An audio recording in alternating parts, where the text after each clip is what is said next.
梁歌制作，涅瓦大街，作者果戈里。最好的地方莫过于涅瓦大街了，至少在彼得堡是如此。对于彼得堡来说，涅瓦大街就代表了一切。这条街道流光溢彩，真是咱们的首都之花。Production by Bilingual, Nevsky Prospekt, author, Gogol.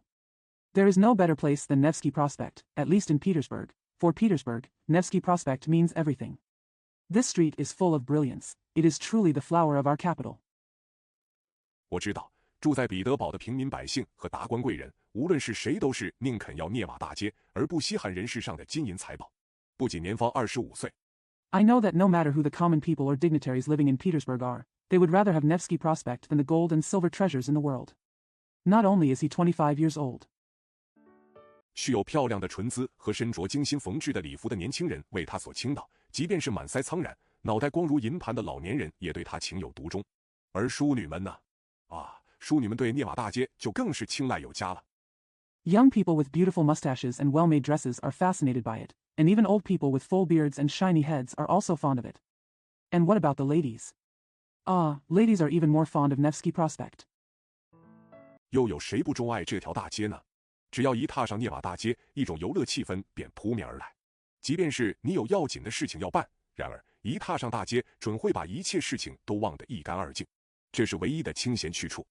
Who doesn't love this street? As soon as you step onto Nevsky Prospekt, a fun atmosphere hits you. Even if you have important things to do, as soon as you step onto the street, you will forget everything. This is the only place to relax. 人们到这里来，并非为生活需求所迫，亦非为实惠和淹没彼得堡全城的买卖利欲所驱使。在涅瓦大街上遇到的人，似乎不像海洋街、豌豆街、铸铁街。People come here not because of the needs of life, nor because of the benefits and the desire for business and profit that floods the whole city of Petersburg. The people you meet on Nevsky Prospekt do not seem to be like those on Ocean Street, P Street, Cast Iron Street. 平民街和其他别的街上的人那么自私自利，在那些地方，贪欲、自私、势力分明摆在那些步行的和坐在各式马车里疾驰如飞的人们的脸上。涅瓦大街是彼得堡的交通要冲。People in Mining Street and other streets are so selfish. In those places, greed, selfishness, and snobbery are clearly displayed on the faces of people walking and riding in various carriages at high speed. Nevsky Prospekt is the traffic hub of Petersburg. 住在彼得堡区或者维堡区的人，如果好几年没有拜访过住在沙滩地或莫斯科关卡伊附近的朋友，那么他仅可以相信，一定会在涅瓦大街上彼此碰面的。无论是官员殖民路2。If a person who lives in the Petersburg or Vyborg districts has not visited a friend who lives on the beach or near the Moscow checkpoint for several years, then he can be sure that he will meet each other on Nevsky Prospekt.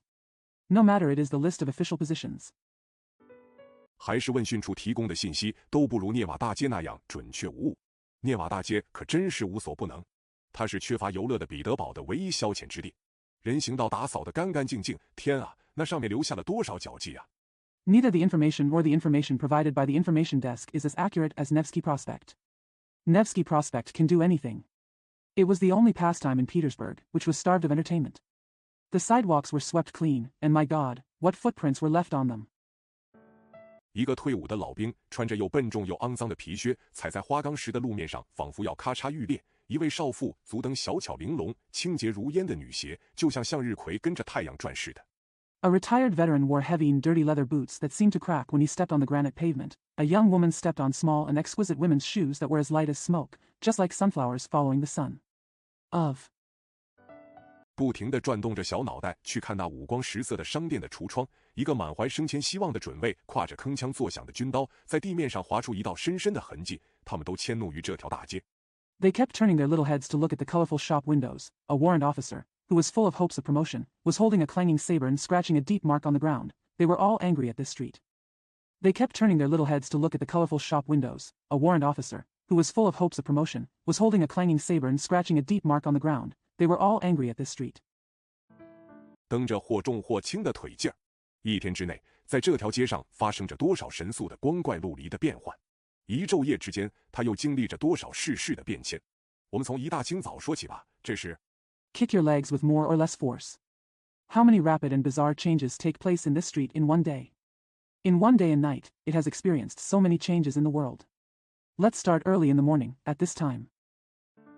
彼得堡全城飘溢着热烘烘的、刚烤好的面包的香味，衣衫褴褛的老太婆们蜂拥着奔向教堂和怀有恻隐之心的过往行人。这时的涅瓦大街还是空荡荡的。The whole city of Petersburg is filled with the aroma of warm, freshly baked bread. Old women in ragged clothes swarmed towards the church and sympathetic passers-by. Nevsky Prospekt was still empty at this time. 身体壮实的店老板和伙计们穿着荷兰衬衫，还在梦乡里，要不正用肥皂擦洗自己高贵的脸颊和喝着咖啡。乞丐们聚集在糖果点心店门前，等候着那个酒童出来。The stalwart shop owners and their clerks were still asleep in their Dutch shirts, or were scrubbing their noble cheeks with soap and drinking coffee. The beggars gathered in front of the confectionery shop, waiting for the wine boy to come out.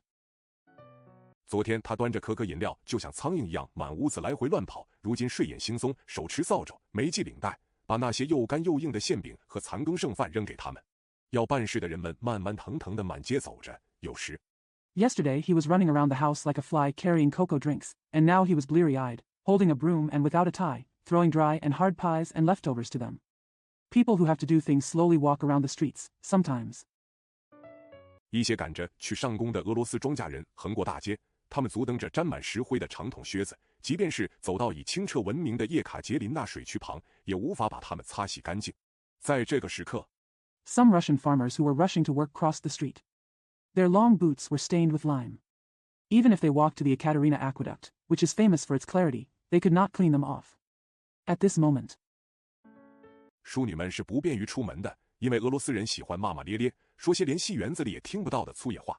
有时，一个睡意未消的官员夹着公文包赤处而行，因为他到官厅去必须路过涅瓦大街。It is not convenient for ladies to go out, because Russians like to curse and say rude words that cannot even be heard in the theater.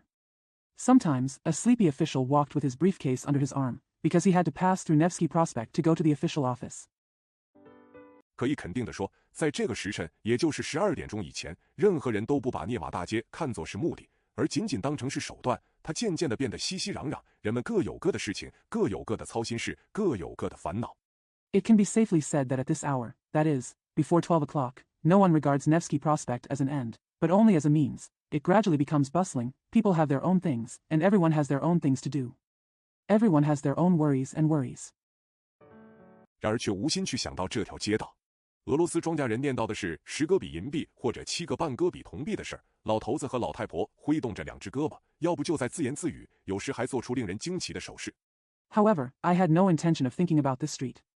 The Russian peasants were talking about 10 kopecks of silver or 7.5 kopecks of copper. The old man and the old woman were waving their arms, or talking to themselves, and sometimes making surprising gestures. 可是没有人听他们说些什么，也没有人嘲笑他们，除非遇上一群身着花粗布罩衫、手捧空酒瓶或者做好的鞋子沿街一溜烟地飞跑的孩子们。在这个时刻，无论你穿着什么衣服， But no one listened to what they said, and no one laughed at them, unless they met a group of children wearing floral blouses, holding empty wine bottles or ready-made shoes, running quickly along the street. At this moment, no matter what clothes you are wearing, 即便是不戴礼帽，而在头上扣着一顶便帽，或者是衣领高高的伸出领带外面，那么谁也不会留心在意的。以彼得堡区、维堡区、沙滩地， even if you don't wear a top hat, but wear a beanie on your head, or if your collar sticks out of your tie, no one will pay attention. Petersburg District, Vybor District, Beach Area. 莫斯科关卡等均为彼得堡各处的地名。二舅俄每年编印一次的高级官员殖民地址。到了12点钟，来自不同国籍的家庭教师带领着身穿西亚麻布高领服装的孩子们。Moscow Checkpoint, etc. are all place names of various places in Petersburg. The titles and addresses of senior officials compiled and printed annually in Old Russia. At 12 o'clock, tutors from different nationalities led the children in fine linen turtlenecks. 蜂拥着来到涅瓦大街。英国的琼斯们和法国的苛刻们依挽着自己必须像亲如父母一般照拂的孩子们的胳膊，缓步而行，十分庄重地向他们讲解。People flocked to Nevsky Prospekt. The English Joneses and the French Kirks held the arms of the children whom they had to take care of like parents, walked slowly, and explained to them in a very solemn manner. 商店门口挂的招牌是为了让人们知道店里出售什么货物用的。家庭女教师们、面容苍白的英国小姐和脸色红润的斯拉夫女郎，高傲地走在那些活泼顽皮的女孩子的身后。The signboard hung at the entrance of a store is used to let people know what goods are sold in the store. Governesses, pale English girls and rosy Slavs, walked proudly behind the lively, naughty girls. 吩咐他们要挺胸抬肩，立正身子。总之一句话，在这个时刻，涅瓦大街上一片谆谆教诲之声。然而，接近午后2点钟时，家庭教师、学校教员和孩子们便越来越少了。They were told to straighten their chests, raise their shoulders, and stand at attention. In short, at this moment, there was a sound of instructing on Nevsky Prospekt. However, towards 2 o'clock in the afternoon, there were fewer and fewer tutors, school teachers and children. 他们终于被温情脉脉的父亲们所取代，他们挽着花枝招展、珠光宝气、神经衰弱的女伴们的胳膊漫步街头。渐渐的，又有那些忙完了重要的家庭事务的人们加入到这个行列里，比如说。They were finally replaced by affectionate fathers who strolled the streets on the arms of their dazzling, bejeweled, neurasthenic female companions. Gradually, people who have finished their important family affairs joined the ranks, for example. 有的人跟家庭医生谈过了天气和鼻子上长出的一个小疖子，有的人询问过饲养的马匹和自己的天资过人的孩子的健康状况。Some talked to their family doctor about the weather and a boil on their nose, others inquired about the health of their horses and their gifted children. 有的人看了报上登载的广告和一篇有关迎来送往的要人的重要消息，还有的人则是已经喝过一杯咖啡和茶了。除此而外，又添了那些命运令人称羡。Some people read the advertisements in the newspapers and an important piece of news about the arrival of dignitaries, while others have already had a cup of coffee and tea. In addition, these fates are added enviable. 捞到了办理特别事务的美差的人。伊琼斯和科克为英法人常见的姓氏，此处用来泛指英国和法国籍的家庭教师。The person who got a good job to handle special affairs. Jones and Kirk are common surnames among British and French people, and are used here to generally refer to British and French tutors. 来到这条大街上的还有在外交部门任职的，无论是职业还是习惯都比人显得风雅的官员们。天啊，这里有多少令人艳羡的职位和官衔，他们令人感到多么的满足和快慰。Also coming to this street are officials who work in the diplomatic service. They are more elegant than others in both their profession and their habits. My God, how many enviable positions and titles there are here. How satisfying and comforting they are. Well. 可惜我不做官，也就无缘得到上司的眷顾。你在涅瓦大街上所看到的一切都合乎礼仪，男人们穿着长长的礼服，两手插在口袋里，女士们身穿粉红的。It's a pity that if I don't become an official, I won't be favored by my boss. Everything you see on Nevsky Prospekt is decorous. Men in long gowns with their hands in their pockets, ladies in pink. 洁白的和淡蓝色的缎子做的长居外衣，头戴呢帽。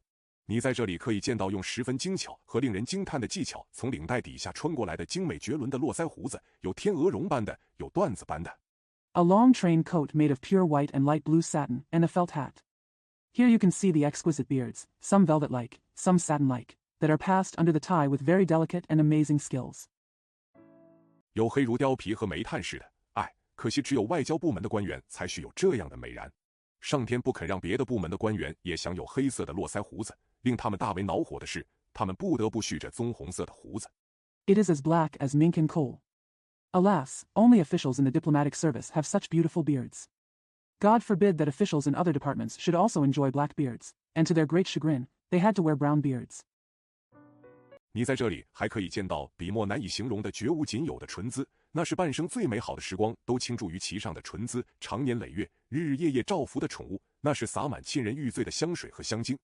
Here you can also see a unique mustache that is indescribable with words. It is a mustache that has been devoted to the best time of half a life, a pet that has been cared for day and night for many years. It is full of refreshing fragrance.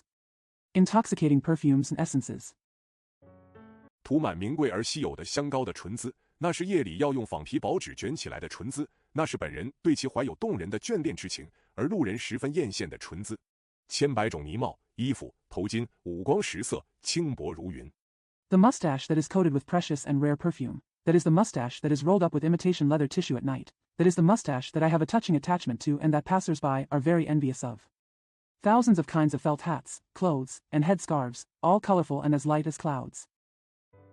会是买到手的女主妇们整整2天里爱不释手，涅瓦大街上无论是谁见了都会眼花缭乱，犹如无数的彩蝶从草茎上蓦然飞起，散珠碎玉般的群集在雄性甲虫的上空盘旋飞舞。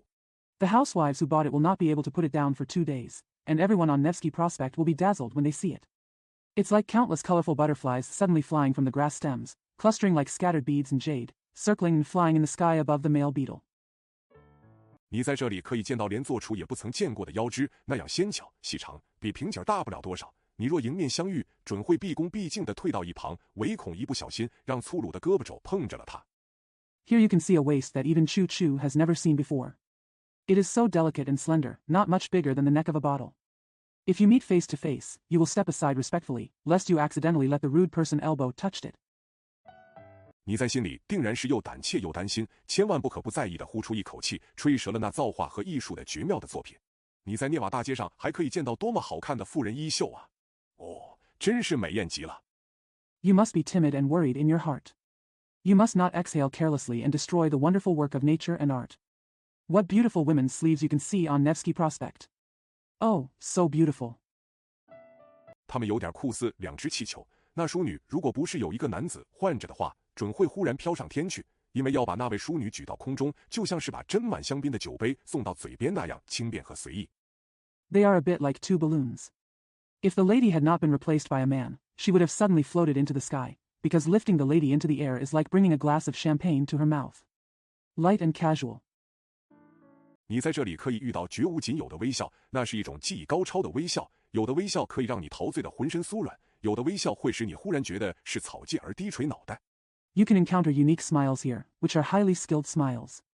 Some smiles can make your whole body soft with intoxication, and some smiles can make you suddenly feel careless and lower your head.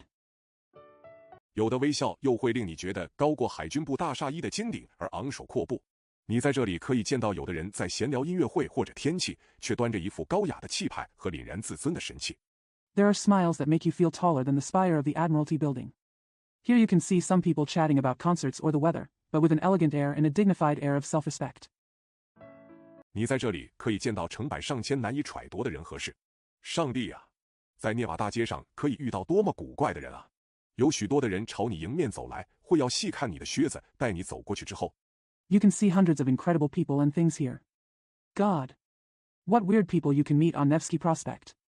There are many people coming towards you, and they will look at your boots carefully after you walk past.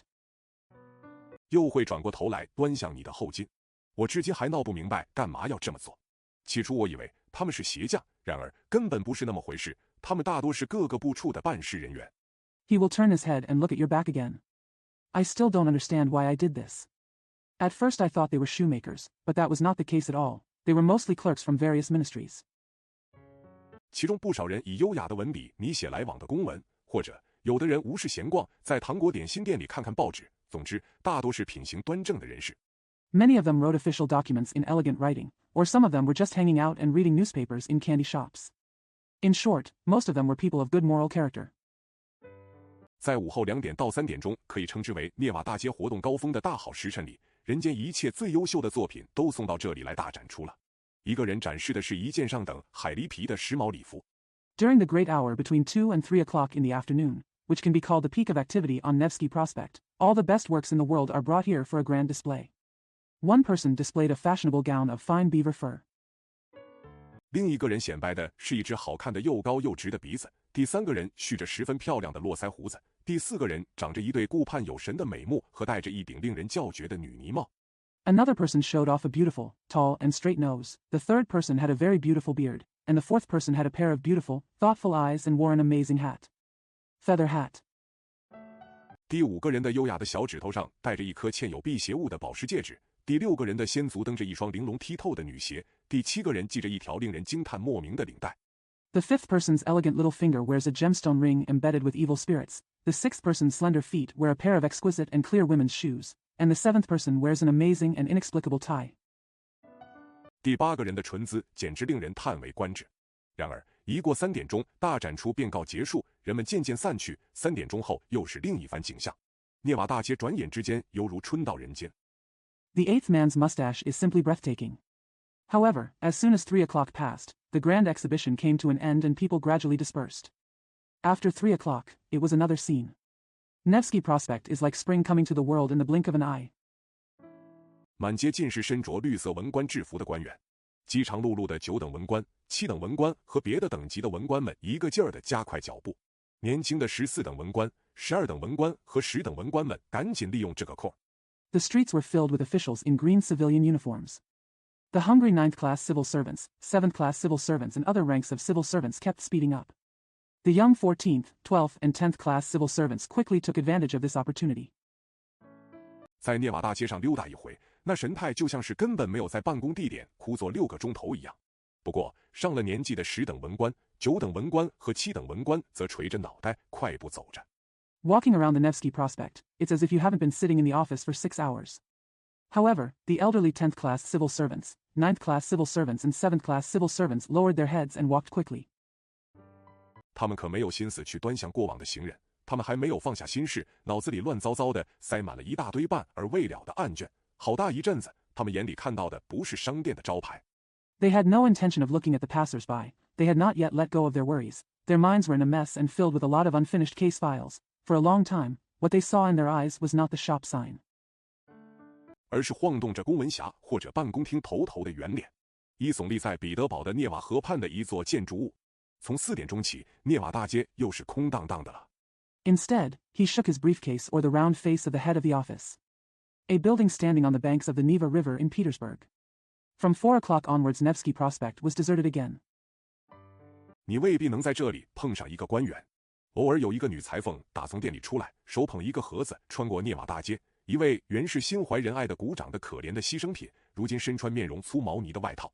You may not meet an official here. Occasionally, a seamstress came out of her shop and walked across the Nevsky Prospekt with a box in her hand. The poor victim of the benevolent butcher was now wearing a tweed coat. 已沦为女乞儿，一个外地来的怪人，无论晨昏早晚都无所谓。一个身材修长的英国女人手里拿着手提包和一本书，一个俄罗斯搬运工穿着一件长不及腰的缎纹棉布长礼服。Already reduced to a beggar, a weirdo from out of town who doesn't matter morning or evening, a slender Englishwoman with a handbag and a book in her hands, a Russian porter wearing a satin cotton frock coat that falls below his waist. 蓄着尖尖的胡须，一辈子过得窝窝囊囊。当他彬彬有礼地走过人行道时，他的背脊、胳膊、两腿和脑袋都在微微颤动，偶尔也走来一个身材矮小的手艺匠人。除此以外， He had a pointy beard and had lived a useless life. When he walked politely across the sidewalk, his back, arms, legs and head were trembling slightly. Occasionally, a short craftsman walked by. In addition to this, 你在涅瓦大街上就再见不着别的人了。然而，一旦暮霭沉沉，笼罩在屋宇和街道的上空，港警披着挡风的粗袭，爬上梯子去点街灯。you will never see anyone else on Nevsky Prospekt. However, once dusk fell over the houses and streets, the policemen, wearing rough mats to protect them from the wind, climbed up ladders to light the street lamps. 那些白天不敢摆出来的版画又从商店的低矮窗口展示出来的时候，涅瓦大街重又活跃起来，开始热热闹闹了。这时，神秘的时刻降临了。When those prints that were afraid to be displayed during the day were displayed from the low windows of the shops, Nevsky Prospekt became active again and began to be bustling. At this time, the mysterious moment arrives.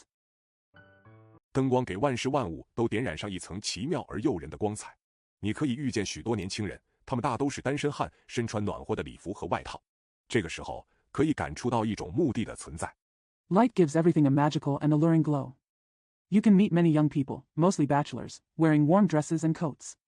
At this time, you can feel the existence of a purpose. 或者不如说是类似目的的不可捉摸的东西的存在。大家的脚步都迈得很快，而且变得相当的凌乱。长长的身影在墙壁和马路上频频闪过，那投影几乎投照到警察桥头了。Or rather, it is the existence of something elusive with a similar purpose. Everyone's footsteps are moving very fast, and they have become quite messy. The long figure flashed frequently on the wall and the road, and the shadow almost reached the police bridge. 年轻的14等文官、12等文官和10等文官四处转悠了很久，而上了年纪的14等文官、9等文官和7等文官多半待在家里，或者因为这都是一些有家室的人。The young 14th, 12th, and 10th class civil servants have been traveling around for a long time, while the older 14th, 9th, and 7th class civil servants mostly stay at home, or because they are all wealthy people. Family man. 或者由于他们家里有德国女厨子会给他们烧一手好菜。你在这里又可以见到那些德高望重的老人，他们在午后2点钟时曾经道貌岸然和雍容华贵地漫步涅瓦大街。Or because they have a German female cook at home who will cook them good dishes. Here you can again see those venerable old people who used to stroll the Nevsky Prospekt with dignity and grace at 2 o'clock in the afternoon. 你还可以看到他们像年轻的14等文官一样奔跑向前，为的是从泥帽下面窥视一眼老远就盯上的一位淑女的姿色。她那涂满胭脂的厚唇和双颊令许多散步的人都心荡神怡。You can also see them running forward like young 14th class civil servants, in order to peek from under their felt hats at the beauty of a lady they have noticed from afar, her thick rouged lips and eyes. Cheeks make many people who take a walk feel moved. 尤其让那些店伙计、搬运工、身穿德国礼服而总是成群结队的挽着手闲逛的商人们心驰神往。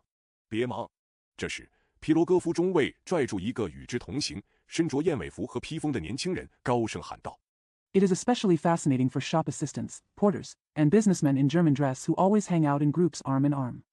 Don't be busy. At this time, Lieutenant Pyrogov grabbed a young man who was traveling with him and was wearing a tuxedo and cloak and shouted loudly. 看见了吗？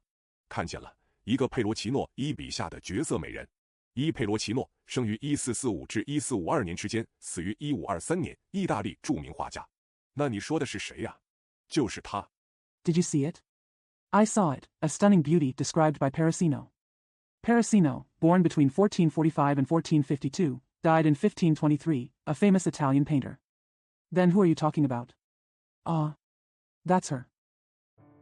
那个黑发女子，多美的眼睛！天啊，多美啊！那整个的体态、身段、脸型，真是美极了。我跟你说的是那个金发女郎，就是跟在她后面走的那一位。你既然一眼看上了那个黑发女子， The dark-haired woman. What beautiful eyes. Oh my gosh, how beautiful. The whole figure, face shape, it's so beautiful. I'm telling you about the blonde, the one walking behind her. Now that you've caught your eye on the black-haired woman. 干嘛不跟着去呢？嗨，那怎么行？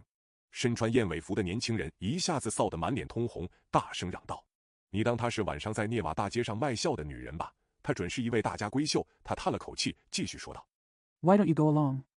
Hey, how can that be done? The young man in the tuxedo suddenly blushed with embarrassment and shouted loudly. Just think of her as a woman who makes jokes on Nevsky Prospekt at night. She must be a lady, he sighed and continued said. 光是他身上穿的那件斗篷就值80-90卢布。笨蛋！皮罗戈夫嚷嚷说，使劲推了他一把，要他朝那色彩鲜艳的斗篷飘动的地方去。去吧，笨蛋，可别错过机会啊！我去追那个金发女郎。The cloak she was wearing alone was worth 80 or 90 rubles. Fool! Cried Pyrogov, pushing him hard towards the place where the brightly colored cloak was fluttering. Go, fool, don't miss the opportunity. I went after the blonde. 两个朋友各自走开了。我可是知道你们的心思的。皮罗戈夫自以为是，洋洋得意地微笑着，暗忖道：他相信没有一个美人能抵得住他的魅力。且说那个身穿燕尾服和披风的年轻人。The two friends walked away. I know your thoughts. Pyrogov thought to himself with a self-righteous and smug smile. He believed that no beauty could resist his charm. Let's talk about the young man wearing a tuxedo and cape. 胆怯而惶恐地迈开步子，朝远处艳丽的斗篷飘动的地方走去。那斗篷随着街灯的或近或远，时而闪着耀目的光彩，时而又忽然隐没在一片昏暗之中。他的心砰砰地跳个不停。Stepping forward timidly and fearfully, he walked towards the place where the gorgeous cloak was fluttering in the distance. As the street lamp came closer or further away, the cloak sometimes shone with dazzling light, and sometimes suddenly disappeared into the darkness. His heart was pounding. 于是情不自禁地加快了脚步。他不敢指望得到那在远处飘然走着的美人的亲眼相看，尤其不敢怀有皮罗戈夫中尉所暗示的那种非分之想。可是 So he couldn't help but speed up his pace. He didn't dare to expect to be favored by the beauty walking in the distance, especially he didn't dare to entertain the kind of unfair thoughts hinted by Lieutenant Pyrogov, but 他却一心想要看看这个绝代佳人的住处，因为他说不定是从天上降落到涅瓦大街上来的，兴许又会要飞到别的什么地方去。他快步如飞，不停地把那些银然飘然。But he wanted to see the residence of this extraordinary beauty, because she might have landed on the Nevsky Prospekt from the sky, or she might fly to some other place. He walked as fast as flying, and kept moving those silver beards in the air. 派头十足的绅士从人行道上推开。这个年轻人属于我们这儿相当奇怪的一类人，他们既是彼得堡的公民，又是我们在梦中见到的却又属于现实世界的人物。The dashing gentleman pushed off from the sidewalk.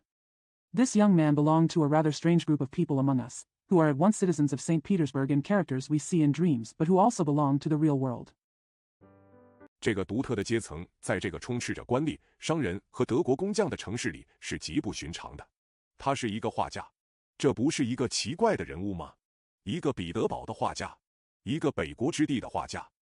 This unique class was extremely unusual in a city filled with officials, merchants, and German craftsmen. He is a painter. Isn't this a strange character? A Petersburg painter. A painter from the Northland.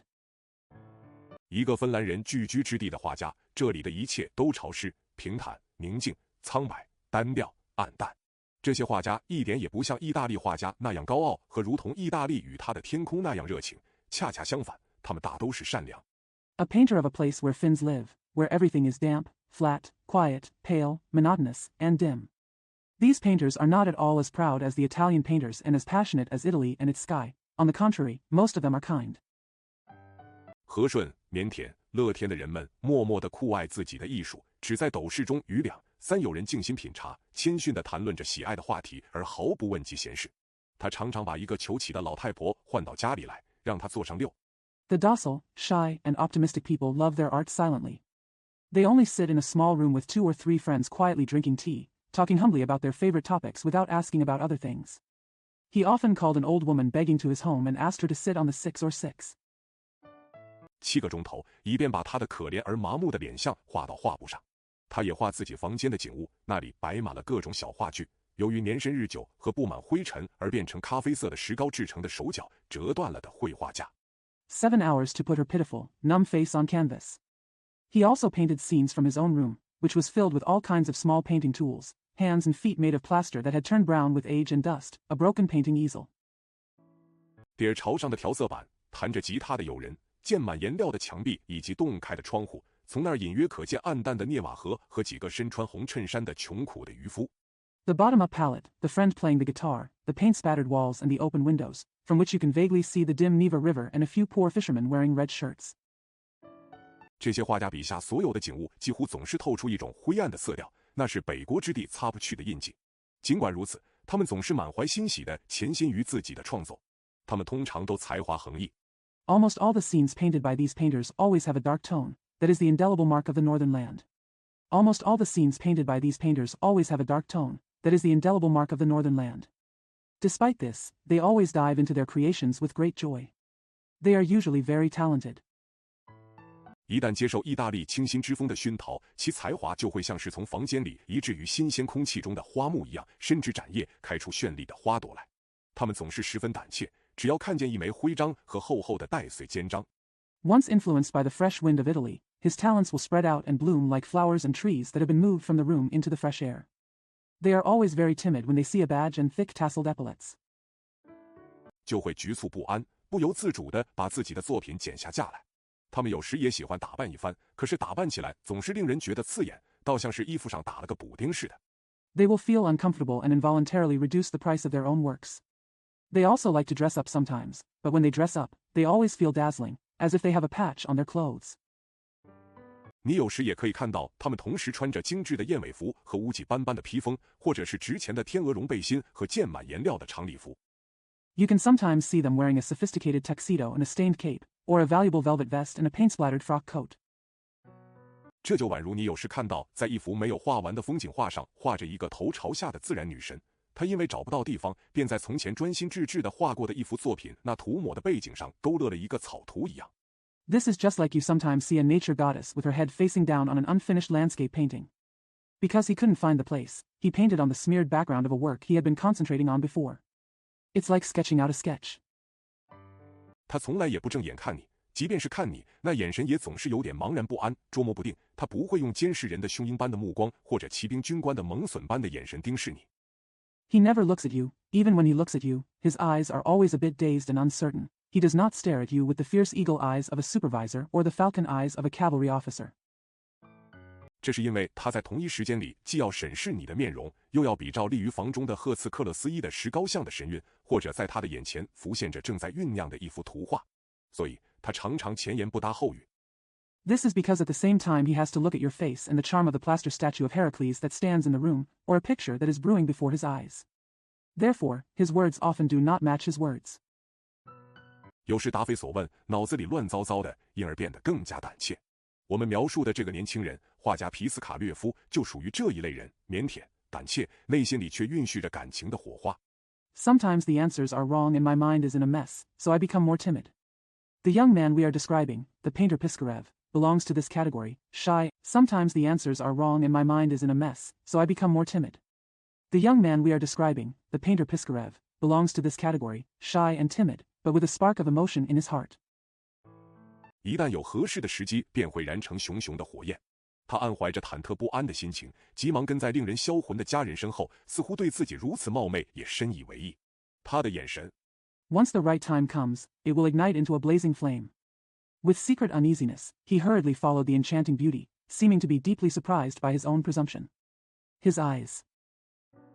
心思和感情都聚集在那个陌生的女郎身上，他忽然转过头来，望了她一眼。天啊，多么迷人的姿容！白皙耀眼，十分可爱的前额覆盖着玛瑙般的秀发，一头奇妙的卷发如波斯浪。His thoughts and emotions were focused on the strange girl. She suddenly turned her head and glanced at him. Oh my God, what a charming look! Her dazzling white and very lovely forehead is covered with agate-like hair. A head of wonderfully curly hair. 几绺秀发从呢帽下面露了出来，轻拢着因傍晚的微寒而罩上了淡淡的红晕的双颊，樱唇紧闭，锁着一串最迷人的梦幻。童年旧事的余韵，明亮的圣灯前的浮想联翩和漠然的感愤。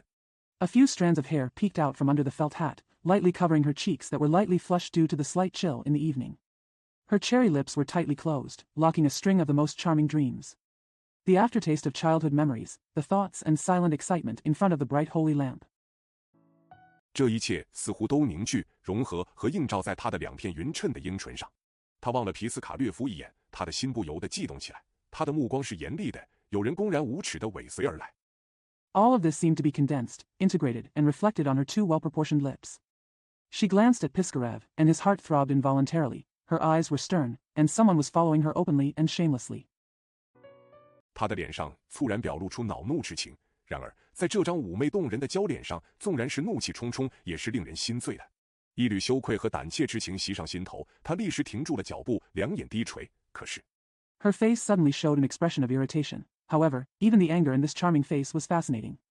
A feeling of shame and timidity hit his heart, and he immediately stopped and lowered his eyes. But 怎么能跟这位女神失之交臂，甚至全然不知她在何处圣庙寄予今生呢？年轻的幻想家想到这里，于是下决心继续紧跟在后。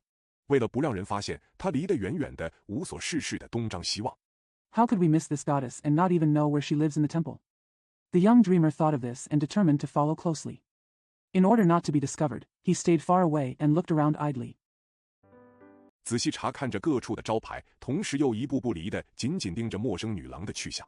来往的行人渐渐稀少了，街道也变得寂静多了。那个绝色佳人回首望了望，他似乎觉得 He carefully looked at the signs everywhere, and at the same time, he kept an eye on the strange girl's whereabouts. The number of pedestrians gradually became less and less, and the street became much quieter. The beautiful woman looked back, and he seemed to feel 一丝浅浅的笑意掠过他的嘴角，他全身微微颤抖起来，不敢相信自己的眼睛。不，那是街灯的骗人的光影在他的脸上制造出来的微笑的幻影。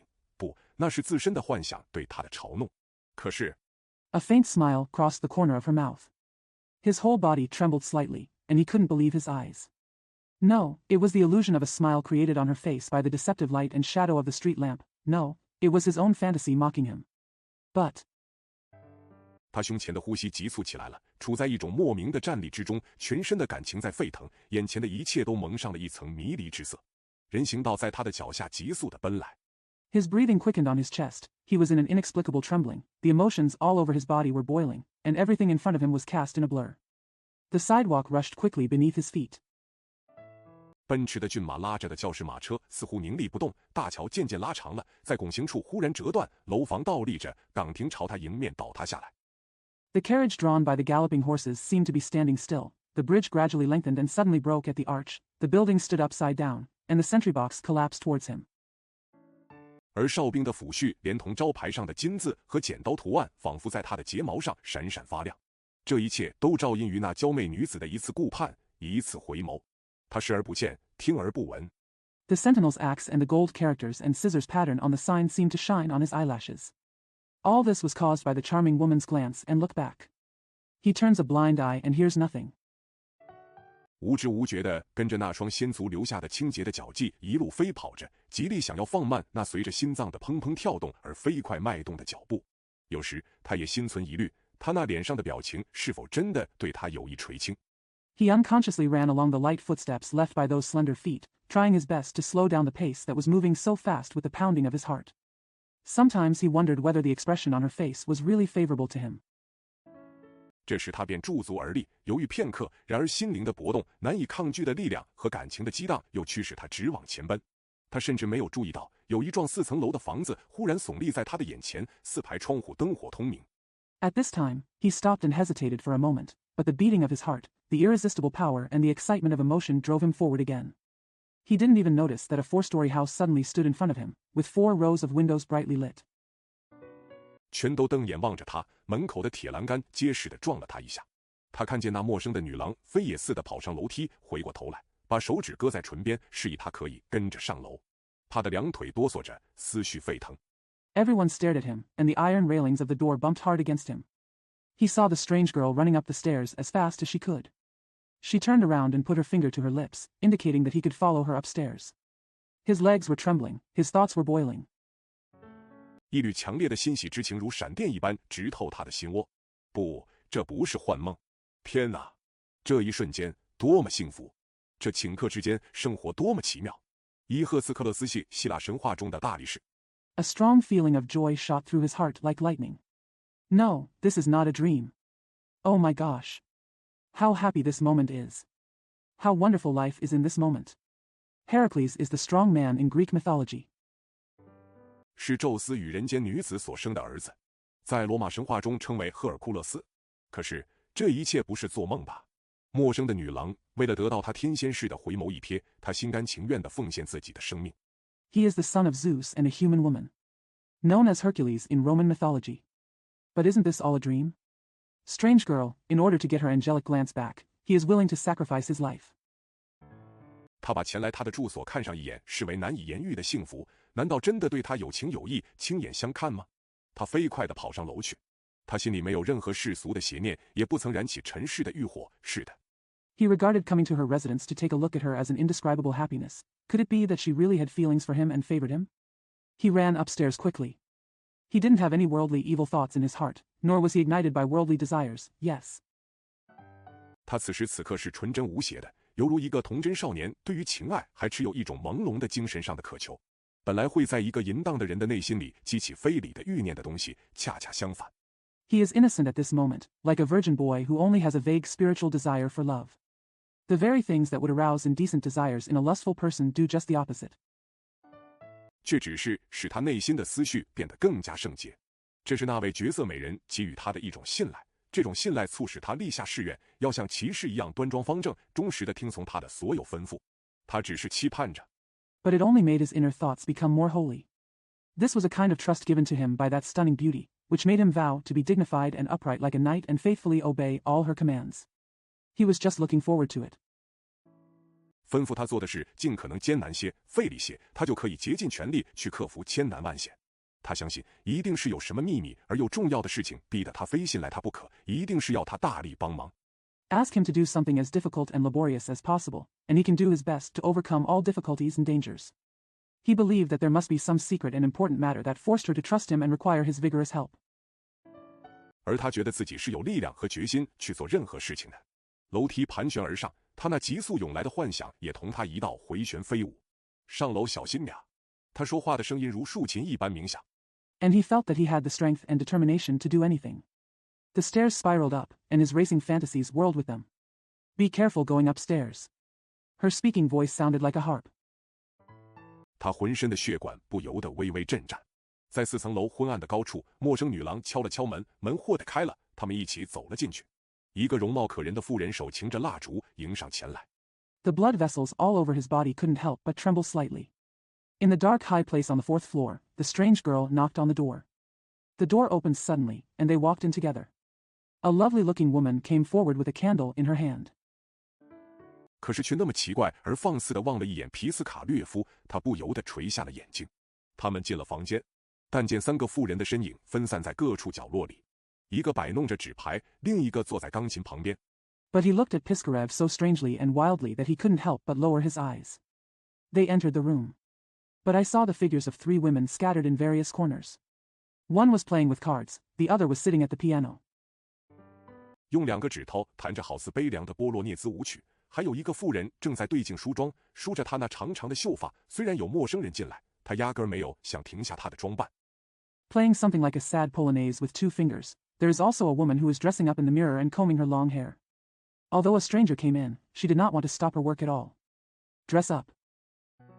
房间里处处呈现出令人扫兴的杂乱景象，只有在单身汉的自在惯了的房间里才会见到这种情形。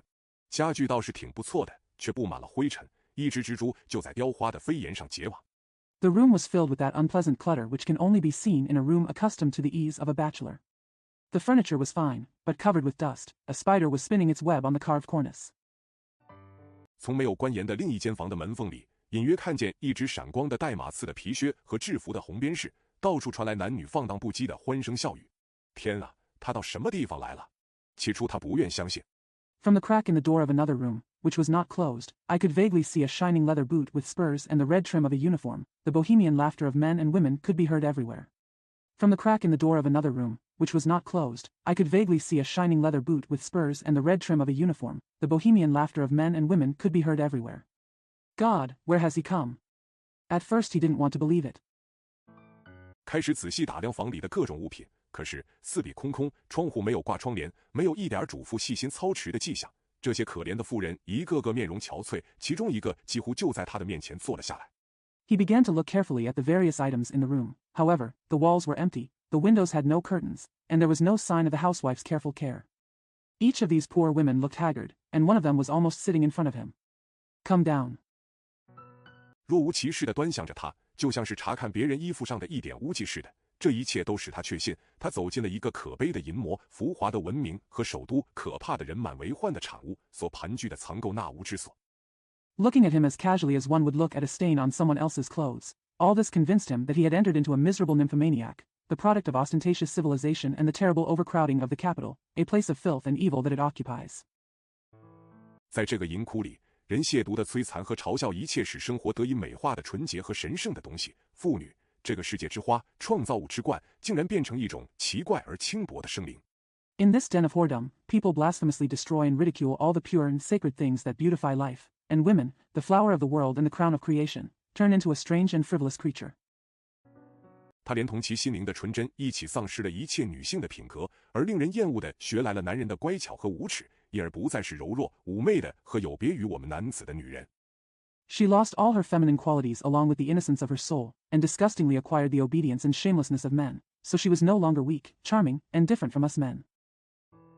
皮斯卡略夫瞪着惊异的眼睛，从头到脚地打量着他，仿佛想要弄清楚，到底是不是那个在涅瓦大街上令他销魂和把他带到这里来的美人。然而，他面对着他站着，依然是那样楚楚动人。Piskarev looked at her from head to foot with astonished eyes, as if he wanted to know whether it was the beauty who had enchanted him on the Nevsky Prospekt and brought him here. However, she stood facing him, still looking so charming. 她的头发依然是那样秀丽，一双眼睛看上去仍然像天仙一般美丽。她神采奕奕，芳龄只有17岁，看得出来，她刚刚落入这可怕的淫窟里，她还是不敢去抚摸她的脸颊。Her hair is still so beautiful, her eyes still look as beautiful as a fairy. She was full of energy, she was only 17 years old, it was obvious that she had just fallen into this terrible slut. He still did not dare to touch her cheek. 那脸颊是那样鲜嫩可爱，轻照着一抹淡淡的红晕，她实在是妩媚动人。他一动不动地站在他的面前，打算就这么傻乎乎地出神望着，就像先前那样忘乎所以。可是 Her cheeks were so fresh and cute, lightly covered with a faint blush, she was really charming. He stood motionless in front of her, intending to just stare blankly, as forgetfully as before. But 那美人却讨厌这样长时间的无言相对，直视着他的眼睛，意味深长地嫣然一笑。然而这微笑里却透出可怜的厚颜无耻的意味，那微笑在他的脸上显得十分怪诞。But the beauty hated such a long silent conversation, so she looked directly into his eyes and smiled meaningfully. Yet there was something pitiful and impudent about it. It looked grotesque on her face. 犹如贪装枉法之徒硬要装出笃信上帝的脸相，明明是诗人却去捧读账本那样格格不入。他猝然一震，他张开樱唇小嘴说了些话，全都无聊之极，庸俗不堪，仿佛一个人沦落了。It's like a greedy person trying to pretend to believe in God, and it's as out of place as a poet reading an account book. He was suddenly startled. She opened her small lips and said some words, all of which were extremely boring and vulgar, as if she had fallen into despair. 连理智也丧失殆尽，他已经什么也不想听了。他像一个孩子似的，显得十分可笑而憨厚，既没有利用这一艳遇的良机，也没有感到十分高兴，换了别人早就欣喜若狂了。Even his sanity has been lost. He didn't want to hear anything anymore. He was like a child, looking very ridiculous and naive. He neither took advantage of this opportunity nor felt very happy. Someone else would have been ecstatic. 而是像野山羊一样撒腿跑到了街上。他耷拉着脑袋，垂着两手，坐在自己的房里，就像一个穷光蛋找到了一颗价值连城的珍珠，又不慎跌落在茫茫大海里一样。这样的绝色美人。Instead, he ran out into the street like a wild goat. He sat in his room with his head drooped and his hands hanging down, like a pauper who had found a priceless pearl and accidentally dropped it into the vast ocean. Such a stunning beauty. 这样的天姿国色在哪里呢？在什么地方？他再也说不下去了。的确，再没有比看到天生丽质沉沦于淫荡的腐臭气息之中更令我们悲痛欲绝的了。让丑陋去跟淫荡苟合吧，可是励志。Where is this beauty of the sky and country? Where? He could say no more. Indeed, there is nothing that makes us more devastated than to see natural beauty sinking into the rancid breath of lasciviousness. Let ugliness cooperate with lasciviousness, but beauty. 温柔的励志，它在我们的心目中只能与纯洁无瑕结合在一起。可怜的皮斯卡略夫为之着迷的美人，的确是一个绝妙而非凡的女性。Gentle beauty, it can only be combined with purity and flawlessness in our minds. The beauty over whom poor Piskarev was fascinated was indeed a wonderful and extraordinary woman. 她竟处身在这样一个卑污的魔窟里，则尤其显得怪异。她娇媚动人，姿容秀丽，透出一种优雅的气度。怎么也不会想到，淫魔竟然向她伸出了可怕的利爪。It was especially strange that she should be in such a despicable devil's cave. She was charming, beautiful in appearance, and exuded an elegant demeanor. She would never have thought that the evil demon would stretch out its terrifying claws towards her. 她本该是钟情的丈夫的无价之宝，幸福的世界，极乐的天堂，全部的财富。她本该是寻常人家中一颗迷人而寂静的星辰，只要樱唇微起，便会说出悦耳动听的吩咐来。她本该是一尊女神。She should have been the priceless treasure of her beloved husband, the world of happiness, the paradise of bliss, and all the wealth. She should have been a charming and silent star in an ordinary person's home, and she would speak sweet words as long as her lips were slightly opened. Order to come. She was supposed to be a goddess. 出身于人头攒动的大厅之中，闪亮的香木地板之上，辉耀的烛光之旁，销售着一大群拜倒在他的脚下的爱慕者的无言的崇敬。可惜他却屈从于阴险的恶魔的意志。In the crowded hall, on the shiny parquet floor, next to the bright candlelight, enjoying the silent admiration of a large group of admirers who fell at her feet, alas, it was a pity that she succumbed to the insidious devil's will. 跟着去毁掉生活的和谐，终于被恶魔狞笑着扔进了万丈深渊。他沉浸在揪心的哀怜之中，孤坐在结了灯花的烛火之前。午夜已过，塔楼上的钟已敲过12点半了，而他仍旧坐着。He went on to destroy the harmony of life, and was finally thrown into the abyss by the devil with a grin. He was immersed in heart-wrenching pity and sat alone in front of the candlelight. It was past midnight, and the clock on the tower had struck 12:30, but he was still sitting. 呆然不动，没有睡意，也不想干什么事情。瞌睡趁他一动不动的时候，悄悄地袭来。房间渐渐远去，只有烛火透过他已沉入的梦境闪着亮光。陡然间响起了一阵敲门声，他倏然一惊。He was motionless, not sleepy, and didn't want to do anything. Drowsiness crept over him quietly while he was motionless. The room gradually faded away, with only the candlelight shining brightly through the dream he had sunk into. Suddenly there was a knock on the door, and he was suddenly startled. 接着便醒了，门豁然开启，进来一个穿着华丽制服的仆人。他的这间孤身独处的屋子，从来不曾有身着镶有金银边饰的华丽制服的人前来光顾过，更何况在这种不寻常的时刻。Then he woke up. The door suddenly opened, and a servant in gorgeous uniform came in. His solitary room had never been visited by anyone wearing gorgeous uniforms trimmed with gold and silver, let alone at such an unusual moment. 他觉得困惑不解，用一种急切探寻的目光望着进来的仆人。有一位太太，仆人深鞠一躬说：“就是您几个小时前到他的住所去过的那位太太，吩咐我来请您，还打发了马车来接您去。” He felt puzzled and looked at the servant who came in with an eager and inquiring look. "There is a lady," said the servant, bowing deeply, "whose house you visited a few hours ago. She has asked me to come to see you, and has sent a carriage to fetch you." 皮斯卡略夫站在那儿，默然无语，深感惊讶。打发马车穿制服的仆人，不，大概是弄错了。喂，伙计，他怯怯地说：“您大概是弄错了地方。您家的太太肯定是要您去接别人，而不是我。”不，先生。Piskarev stood there, speechless, deeply surprised. "Send the carriage, uniformed servant." "No, it's probably a mistake." Hey, man, he said timidly, you probably got the wrong place. Your wife must have asked you to pick up someone else, not me. No, sir. 我没有弄错，不是您把我们家太太一直送回到铸铁街那幢房子的4层楼上的吗？是啊。那就请快去吧，太太一定要见您，务必请您马上就去。皮斯卡略夫飞跑下楼。I wasn't mistaken. Didn't you send our wife all the way back to the 4th floor of the house on Cast Iron Street? Yes.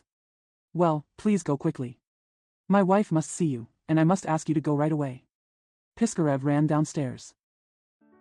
院子里果然停着一辆教士马车，他坐上马车，车门砰的一声关上了，马路上的石子在车轮和马蹄下呀呀的响个不停，一幢幢灯火通明的房子和明晃晃的招牌在车窗旁边一一闪过。Sure enough, there was a carriage parked in the yard. He got into the carriage, and the door slammed shut. The stones on the road rattled under the wheels and horses' hooves. Brightly lit houses and bright signs flashed past the windows one by one. 皮斯卡略夫一路上思前想后，不知道该怎么来解释这件离奇的事儿。私宅、马车、衣着华丽的仆人，他无论如何无法把这一切跟4楼上的那间房。Piskarev thought about it all the way and didn't know how to explain this bizarre thing. The private house, the carriage, the gorgeously dressed servants. He could not compare all these to the room on the 4th floor. 满是灰尘的窗户和音调失准的钢琴协调起来。马车在灯火辉煌的大门前停了下来，他不禁惊呆了。马车一字排开，车夫们互相说着话，一个个窗户灯火通明，乐曲声此起彼伏。The dusty windows harmonize with the out-of-tune piano. The dusty windows harmonize with the out-of-tune piano. The carriage stopped in front of the brightly lit gate, and he couldn't help being stunned. The carriages were lined up, the drivers were talking to each other, the windows were brightly lit, and music was playing one after another. 身着华丽制服的仆人搀扶他下了车，恭恭敬敬地把他送到前厅里。只见大理石圆柱悚然而立，看门人身穿绣金制服，披风和皮衣到处堆放着，一片耀眼的灯火。Servants in gorgeous uniforms helped him out of the car and took him respectfully to the front hall, where marble columns stood towering. The doorman wore a gold-embroidered uniform, and cloaks and leather coats were piled everywhere, creating a dazzling scene. Lights. 悬空的楼梯围着闪光的栏杆，洒满了香水，一直通到楼上。他上了楼，跨进了头一间大厅，一件熙熙攘攘的场面吓得连连倒退出来。人们穿着五颜六色的服饰，令他局促不安。The suspended staircase, surrounded by glittering railings and filled with perfume, leads to the upper floor. He went upstairs and entered the first hall. When he saw the bustling scene, he was so frightened that he stepped back. The colorful costumes of the people made him squirm. 他觉得仿佛是恶魔把整个世界捏成了碎片，又把这些碎片莫名其妙、杂乱无章地混合在一起。淑女们闪亮的肩膀，黑色的燕尾服，枝形吊灯，各式灯台，飘飞的罗纱。He felt as if the devil had crushed the whole world into pieces and mixed the pieces together inexplicably and chaotically. He felt as if the devil had crushed the whole world into pieces and mixed the pieces together inexplicably and chaotically. The ladies' shining shoulders, black tuxedos, chandeliers, various lampstands, and flying gauze. 薄纱的缎带以及从华丽的月台栏杆里面探出头来的低音提琴，这一切都令他耀眼欲花。他一下子目睹了如此之多燕尾服上挂着徽章的受人敬重的老头和半老头。The gossamer ribbons and the double bass peeking out from the ornate bandstand railings, all of this made him dazzling. He suddenly saw so many respectable old and middle-aged men with badges on their tailcoats. 目睹了如此之多轻盈地、傲然的和优雅的在香木地板上迈步或者一排排坐着的淑女，他耳闻着如此之多的法国话和英国话，而且身穿黑色燕尾服的年轻人显得气度高雅。He saw so many ladies walking lightly, proudly and gracefully on the parquet floor or sitting in rows. He heard so many French and English words, and the young men in black tailcoats seemed elegant manner. 无论是说话还是沉默，都神态庄严，不多说一句闲话，庄重地说说笑话，谦恭地微微笑着，蓄着精美的络腮胡子，精巧地伸出一双漂亮的手来整理领带。淑女们则婀娜多姿。Whether speaking or being silent, they look solemn, do not say a word of gossip, tell jokes solemnly, smile humbly, wear beautiful beards, and deftly stretch out a pair of beautiful hands to arrange their ties. The ladies are graceful. 沉浸在洋洋自得和陶然欲醉的心境之中，低垂着迷人的眸子，真是。然而，皮斯卡略夫却是一副恭顺的样子，惶恐不安地倚在一根圆柱旁，显得手足无措。这时 Immersed in a state of complacency and intoxication, with his charming eyes lowered, it was really. However, Piskarev looked submissive, leaning anxiously against a column, looking at a loss. At this time, 众人围着一群翩翩起舞的人们，他们裹着巴黎织造的透明薄纱，穿着轻薄如云的衣衫，快速地旋舞着。他们伸出闪亮的仙足，随意地踏着香木地板，比足不着地更添几分飘逸。然而 The crowd gathered around a group of dancing people. They were wrapped in transparent tulle woven in Paris and wore clothes as thin as clouds, dancing quickly. They stretched out their shining feet and stepped on the parquet floor casually, making them even more elegant than if they were not even touching the ground. However, 其中有一人超凡脱俗，穿着尤其俏丽多姿，光彩照人。他的整个装束巧办入时，有一种难以形容的美，而且似乎这并非他的刻意追求，而是一种自然天成。他随意望着围观的人群。One of them was extraordinary, dressed in a particularly pretty and dazzling way. Her entire attire was fashionable and had an indescribable beauty, and it seemed that this was not a deliberate pursuit on her part, but a natural outcome. She looked casually at the crowd of spectators. 似乎在有意无意之间，妩媚动人的长睫毛不经意地低垂下来。当那轻微的阴影在低头的一瞬遮蔽她那迷人的前额时，白皙耀眼的面庞就格外引人注目。皮斯卡略夫使剑拨开众人。As if intentionally or unintentionally, her charming long eyelashes lowered inadvertently. When the slight shadow covered her charming forehead the moment she lowered her head, her fair and dazzling face became particularly eye-catching. Piskarev pushed the crowd away with all his strength. 想要仔细看个清楚，可是十分遗憾的是，一个长着满头黑卷发的大脑袋不时地把他挡住了，而且人群把他夹在当中，进退不得。他又唯恐不小心推搡了3等文官之类的官员。不过 He wanted to take a closer look. However, it was a pity that a big head with a full head of black curly hair blocked her from time to time, and the crowd trapped him in the middle, unable to move forward or retreat, and he was afraid of being accidentally pushed. Official, he wanted to take a closer look. However, it was a pity that a big head with a full head of black curly hair blocked her from time to time, and the crowd trapped him in the middle, unable to move forward or retreat, and he was afraid of being accidentally pushed. Officials such as third-class civil servants. But 他到底挤到前面去了，望一眼身上的衣服，想要整理的体面一些。天啊，这是怎么回事？他穿的竟然是一件长礼服，而且尽是颜料的斑斑无迹。他走得太匆忙，竟忘了换一件体面些的衣裳。He finally squeezed to the front, took a look at his clothes, and wanted to tidy up a bit more decently. Oh my God, what's going on? What he was wearing was a formal coat, and it was stained with paint. He left in such a hurry that he forgot to change into more decent clothes.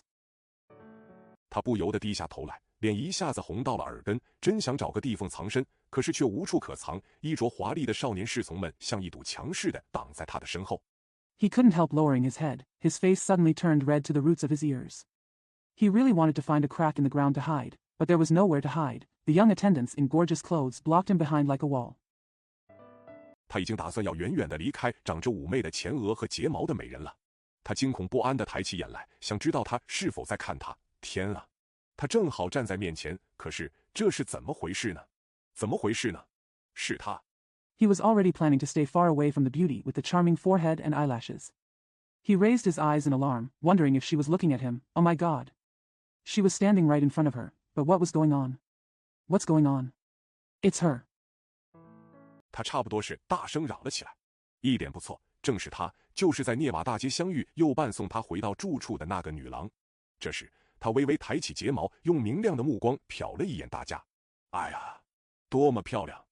He practically shouted. Yes, it was her, the girl she met on Nevsky Prospekt and escorted her back to her residence. At this time, she raised her eyelashes slightly and glanced at everyone with bright eyes. Oh my. How beautiful. 他说到这里便打住了，连气都喘不过来。他扫视了一圈，大家都争先恐后地想得到他的垂顾，可是他却露出困倦和冷漠之色，很快把目光移开，跟皮斯卡略夫相对而视。啊，人间的天堂！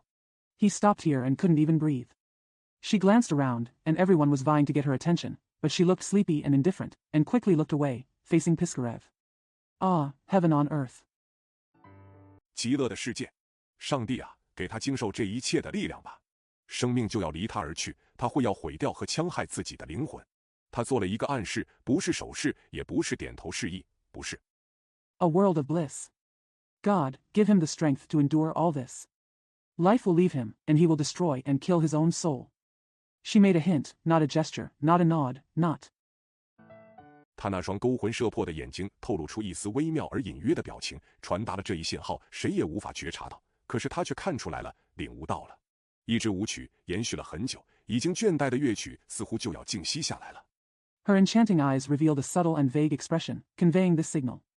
No one could detect it, but he saw it and understood it. A dance lasted for a long time. The tired music seemed to be about to rest. 忽然又高声扬起，尖叫刺耳，铿然轰响，终于一曲终了。他坐下来，胸脯在轻盈的薄纱下起伏颤动，他的一只纤手，天啊，多么纤巧的手，垂落在膝盖上，握住身子底下轻薄的衣裳。Suddenly the loud voice rose again. The scream was harsh, and there was a loud roar. Finally the song ended. She sat down, her breasts heaving and quivering under the light gauze. One of her delicate hands, gosh, what a delicate hand, fell on her knees, holding the light clothes underneath her. 那衣裳垫在身子下面，仿佛也发出悦耳的音响。衣裳的淡淡的血青色把那只纤手衬托得格外分明。只要能抚摸一下这手，就心满意足了，再也别无他求。即使是想一想，也太冒昧了。The clothes seemed to make a pleasant sound when cushioned under the body, and the light snow-green color of the clothes highlighted the delicate hand.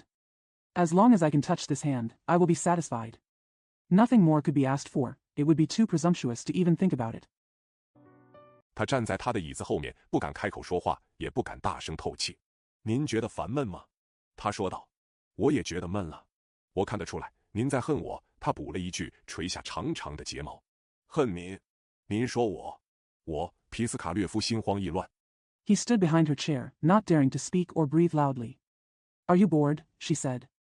I feel bored too. I can see that you hate me. She added, lowering her long eyelashes. Hate you? Are you talking about me?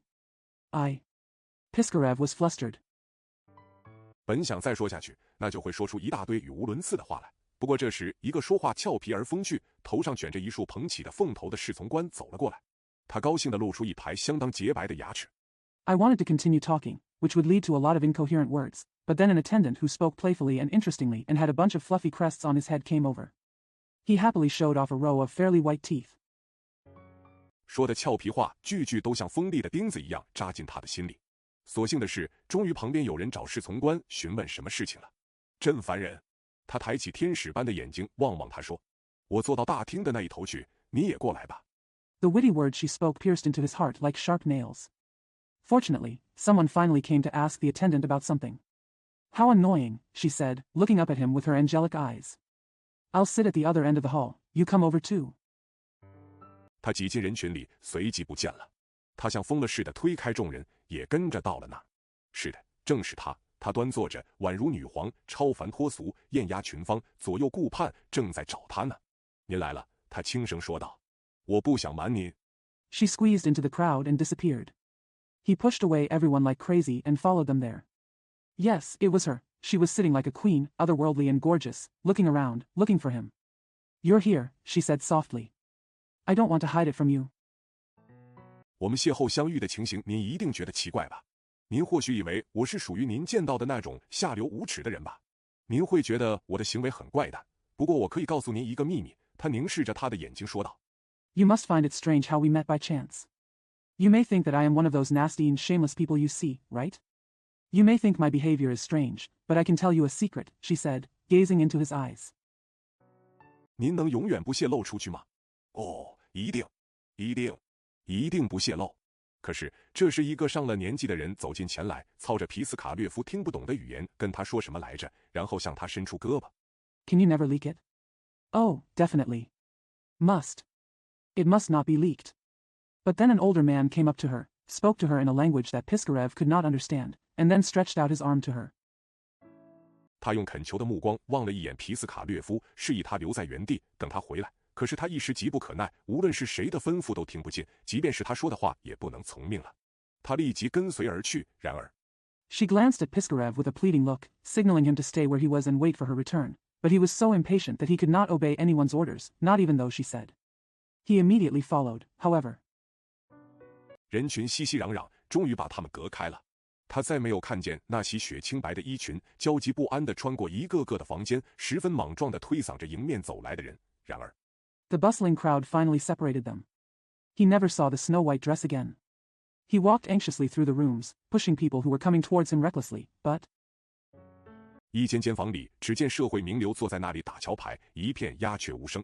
在一间房子的角落里，几个上了年纪的人在争论从文习武孰优孰劣的问题。在另一个角落里 In room after room, only celebrities could be seen sitting there playing bridge, and there was total silence. In the corner of a house, several elderly people were arguing about the merits of studying literature and martial arts. In another corner, 穿着考究的燕尾服的人们对一个多产诗人的多卷诗集轻率地发表评论。皮斯卡略夫看到一位相貌堂堂的长者捏着一个身穿燕尾服的人的纽扣，对他的论断提出十分公允的意见。People in well-dressed tuxedos make flippant comments about a prolific poet's multiple volumes of poetry. Piskarev saw a dignified-looking elder pinching the buttons of a man in a tuxedo and giving him a very fair opinion of his judgment. 可是对方却粗暴地把他推到一旁，甚至无视他脖子上挂着的颇有来历的勋章。皮斯卡略夫奔向另一间房里，那里没有他的身影。又急奔第三间房，仍然不见人影。他在哪里呢？我要见他。But the other party roughly pushed him aside, even ignoring the prestigious medal hanging around his neck. Piskarev ran to another room. She was not there. I hurried to the third room. Still no one was there. Where is she? I want to see her. 唉，我不看他一眼就活不成了。我要听听他的心里话。然而他四处寻找，全都枉然。他烦躁不安，疲惫不堪，畏缩在一个角落里，望着众人，两眼发酸，四周的一切渐渐模糊起来。最后 Alas, I cannot live without looking at her. I want to hear what's in her heart. However, he searched everywhere in vain. He was restless and exhausted. He cowered in a corner and looked at everyone. His eyes were sore, and everything around him gradually became blurred. Finally, 他的眼前分明现出了房间的四壁。他抬起眼来，只见面前摆着一个烛台，灯火在烛台的深处就要熄灭了，一支蜡烛点完了，蜡油流淌到桌面上。原来他睡着了。天啊，多美的梦！ the four walls of the room were clearly visible before his eyes. He raised his eyes and saw a candlestick in front of him. The light was about to go out deep in the candlestick. One candle was lit. Wax flowed onto the table. Turns out he was asleep. Oh my God, what a dream! 干嘛要醒过来呢？干嘛不再等一会儿？他兴许又会回来呢？恼人的曙色闪着令人不快的暗淡的辉光，照进他的窗口。房间沉浸在一片灰暗、模糊的杂乱光影里。唉，现实多么的丑恶！ Why wake up? Why not wait a little longer? Maybe she will come back. The annoying twilight shone through his window with an unpleasant dim glow. The room was immersed in a dark, blurry mess of light and shadow. Alas, how ugly the reality is. 他为什么要跟梦境对着来呢？他匆忙地脱了衣服，躺到床上，盖上被子，一心想短暂地追回那已逝去的梦境。果然，他立刻又做起梦来了。可是他梦见的完全不是他想要看到的情景。Why does it have to be opposite to the dream? He hurriedly took off his clothes, lay down on the bed, covered himself with a quilt, and wanted to briefly recover the lost dream. Why does it have to be opposite to the dream? He hurriedly took off his clothes, lay down on the bed, covered himself with a quilt, and wanted to briefly recover the lost dream. Sure enough, he immediately started dreaming again, but what he dreamed about was not at all what he wanted to see. 一会儿是皮罗戈夫叼着烟斗来了，一会儿又见到美术学院的守门人，一会儿遇到一个四等文官，一会儿又梦见他给画过肖像的一个芬兰女人的脑袋，等等乱七八糟的梦境。One moment Pyrogov came with a pipe in his mouth, the next he saw the gatekeeper of the Academy of Fine Arts, the next he met a fourth-class civil servant, the next he dreamed of the head of a Finnish woman he had painted a portrait of, and so on and so forth. Of dreams. 他一直睡到正午时分，还想再入梦乡，可是他再也没有出现。多么渴望他再展片刻绝代的姿容，多么渴望他的轻盈的步履再妥妥地响起片刻。He slept until noon, still trying to fall asleep again, but she never appeared again. How I long for her to show off her unparalleled beauty for a moment. How I long for her light steps to clatter for a moment again. 多么渴望他那光洁如天外的白雪一般的裸露的臂膀能再在他的眼前闪动。他撩开了被褥，忘记了一切，沮丧而绝望地呆坐着，一心只回忆那逝去的梦境。他无心去做任何事情。How he longed for her bare arms, as smooth as the white snow in the sky, to flash before his eyes again. He lifted up the quilt, forgot about everything, and sat there in frustration and despair, focusing only on recalling the lost dream. He had no intention of doing anything. 两眼木然无情，了无生气地凝望朝向院子的窗户，那里一个浑身脏兮兮的运水夫正在把快要结冰的水倒出来，一个沿街叫卖的商贩扯着山羊般的嗓门连声吆喝：“有救义卖吗？” His eyes were dull and emotionless, staring lifelessly at the window facing the yard, where a dirty waterman was pouring out water that was about to freeze, and the street vendor shouted in a goat-like voice, "Are there any used clothes for sale?" 这日常的和真实的东西，他听来倒是觉得古怪。他就这样一直坐到天已入暮，又贪睡地倒在床上。辗转反侧，好久难以成眠，但终于还是睡着了。又做了一个梦，一个下流的、恶心的梦。This everyday and real thing sounded strange to him. He sat like this until dusk fell, then fell asleep on the bed. Tossing and turning, it was hard to fall asleep for a long time, but finally I fell asleep. I had another dream, a nasty, disgusting dream. 上帝啊，怜悯怜悯我吧，哪怕让我见他一会儿，1分钟也行。他又等待着夜晚的来临，又睡着了，又梦见了一个官员，他既是官员，又是演奏大管的人啊，多么令人难受！他终于出现了。Lord, have mercy on me, let me see her even for a moment, even for a minute. He waited for the night to come again, fell asleep again, and dreamed of an official, who was both an official and a bassoon player. Oh, how uncomfortable. She appeared at last. 他的小脑袋和满头卷发，他凝眸相看啊，只一眨眼功夫，又是一片迷雾，又是一场乱梦。最后，追寻梦境成了他的生活。从这时起，他的整个生活发生了奇怪的变化。可以说，他是醒时睡着。Her little head and her head of curly hair, she looked at each other, oh, for the blink of an eye. Another fog, another chaotic dream. Finally, the pursuit of dreams became his life, and from that moment on, his whole life took a strange turn. He fell asleep, so to speak, while he was awake. 梦里不眠。如果有人看见他默默无言地坐在空桌的旁边，或者沿街走着，那么准会以为他是梦游症患者，或者是被酒精毁了的人。他的眼神茫然若失。Sleepless in dreams.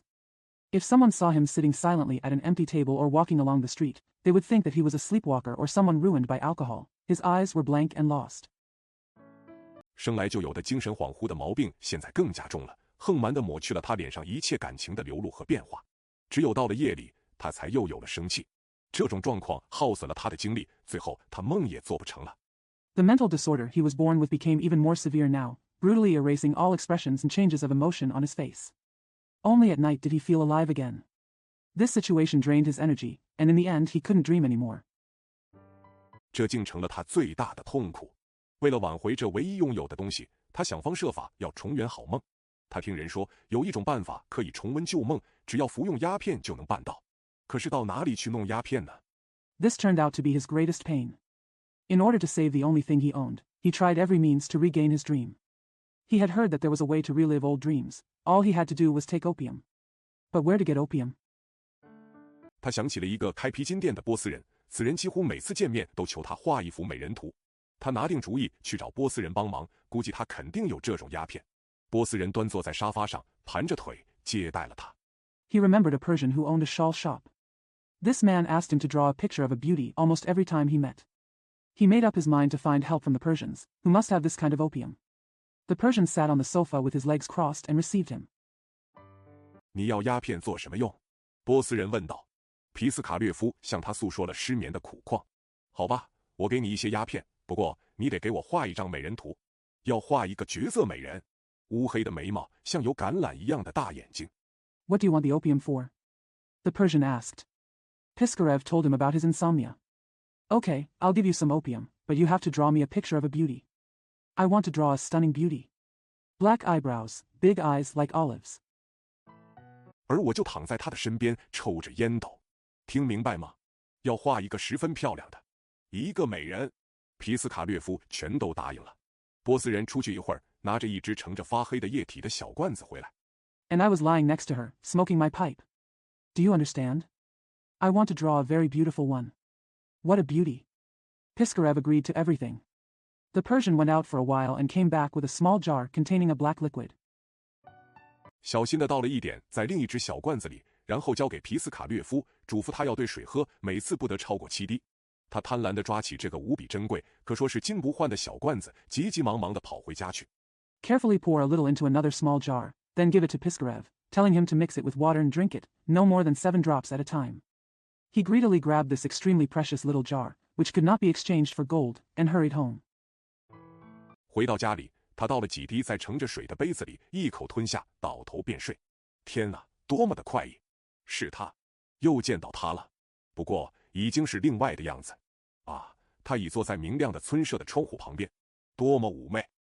When he got home, he poured a few drops into a glass of water, swallowed it in one gulp, and fell asleep. Oh my God, what a pleasure! It's her. See her again. However, it is already something else. Ah, she sat leaning against the window of the bright cottage. How charming. 她的装扮是那样朴素无华，足以唤起诗人的忧思遐想。她的头上的发饰，天啊，那发饰多么简朴，跟整个的人又是多么相配。短短的三角头巾轻巧地披在她那端正的脖颈上。Her dress is so simple and unpretentious that it can arouse the poet's reverie. The hairstyle on her head, gosh, how simple it was, and how it matched the whole person. The short triangular headscarf was draped lightly around her straight neck. 整个的人淡雅淳朴，身上的一切蕴含着一种神秘的、莫名的韵味。她的优雅的步态多么好看，款款而行的脚步声和朴素无华的衣裙的窸窣声多么悦耳动听。The whole person is elegant and simple, and everything about him contains a mysterious and inexplicable charm. How beautiful is her graceful gait. How sweet is the sound of walking footsteps and the rustling of simple dresses. 她那拢着兽毛围绕的镯子衣的手多么可爱。他含着眼泪对他说：“不要看不起我，我根本不是您以为的那种人。瞧瞧我吧，仔细的瞧瞧我。您说，难道你以为我会做那种事情吗？啊，不。” How cute is her hand holding the bracelet surrounded by animal hair. She said to him with tears in her eyes, "Don't look down on me. I am not at all what you think I am. Look at me carefully, and you say, did you think I would do such a thing? Ah, no, no. 有谁敢那么想，就让他，可是他却醒了，肝肠寸断，泪水盈眶。依当时流行的一种装饰品，还不如你压根不曾来到人间，不曾活在这世上。Whoever dares to think that way, let him. But he woke up, heartbroken and tears filling his eyes. A popular decoration at the time. It would be better if you never came to this world at all. Never lived in this world. 只不过是才华横溢的画家笔下的一幅画，倒好些。我就一步也不离开画布，永远望着你，亲吻你。我会把你当作最美好的憧憬，生死相依，呼吸与共，那样我就会无比幸福。It would be better if it were just a painting by a talented painter. I will never leave the canvas, always looking at you and kissing you. I will regard you as my most beautiful vision, depend on you for life and death, and share our breath and breath. Then I will be extremely happy. 我也就没有别的奢望了。我在睡前醒后都会像呼唤守护天使一样呼唤你的名字，一旦需要描画美好和神圣之物的时候，我会等待你的出现。可是现在多么可怕的生活！ I have no other extravagant hopes. I will call your name like a guardian angel before I go to bed and after I wake up. Whenever I need to paint something beautiful and sacred, I will wait for your appearance. But now, what a terrible life. 他活着又有什么好处？难道一个疯子的生命能给从前爱过他的亲友带来欢心吗？天啊，我们过的是什么日子？梦想和现实总是争执不休，类似的思绪一直不停地缠磨着他。What good does she gain by living? Can the life of a madman bring joy to his relatives and friends who once loved him? My God, what a life we have. Dreams and reality are always at odds. Similar thoughts kept bothering him. 他任什么也不想了，几乎不吃不喝，急切而狂热地期盼着夜晚和着迷的幻梦的来临。这种始终不变的痴迷支配了他的整个身心和想象力。He thought of nothing, scarcely ate or drank, and looked forward eagerly and feverishly to the coming of night and his enchanted dreams. This constant obsession dominated his whole body, mind, and imagination. 以致那心爱的模样几乎每天都出现在他的眼前，而且总是与现实格格不入，因为他的思绪完全像孩子一般单纯。在这些梦幻中，那个女郎也变得更加纯美，而且完全变了样子。As a result, that beloved image appeared in front of him almost every day, and it was always incompatible with reality, because his thoughts were as simple as a child's. In these dreams, the girl became more pure and beautiful, and completely changed her appearance. 连连服用鸦片，使他的思绪更加亢奋起来。如果说有人坠入了情网，爱得极度癫狂，爱得十分热切，爱得痛苦万分，爱得五内俱焚，爱得魂不守舍的话，那么这个不幸者就非他莫属。Taking opium continuously made his thoughts more excited. If someone falls in love, loves madly, loves passionately, loves so painfully, loves so much that everything inside is burned, and loves so much that he cannot leave his soul. This unfortunate person must be him. 其中的一个梦最使他欣喜万分，他梦见了自己的画室，非常开心，端着调色板，十分投入地坐在那。他也在画室里，已经成了他的妻子了。他坐在他的身旁。One of the dreams made him extremely happy. He dreamed of his studio, very happy, holding a palette, and sitting there with great concentration. She is also in the studio. She has become his wife. She sat next to him. 迷人的胳膊肘就支在他的椅背上，看他作画。他那双矫情而困倦的眼睛里透出一缕无比幸福的表情，房间里的一切洋溢着幸福安谧的气氛，窗明几净，井然有序。天哪！ Charming's elbows rested on the back of his chair, watching him paint. There was an expression of incomparable happiness in her delicate and sleepy eyes. Everything in the room was filled with an atmosphere of happiness and tranquility. The windows were bright, clean, and orderly. Oh my gosh! 他把可爱的小脑袋依偎在他的胸前，他从未做过如此甜美的梦。梦醒之后，他觉得神清气爽，也不像以前那样慵懒无力了。脑子里闪过一些奇怪的念头，也许他暗忖着他是突遭厄运。She nestled her cute little head on his chest. He had never had such a sweet dream. She nestled her cute little head on his chest. He had never had such a sweet dream.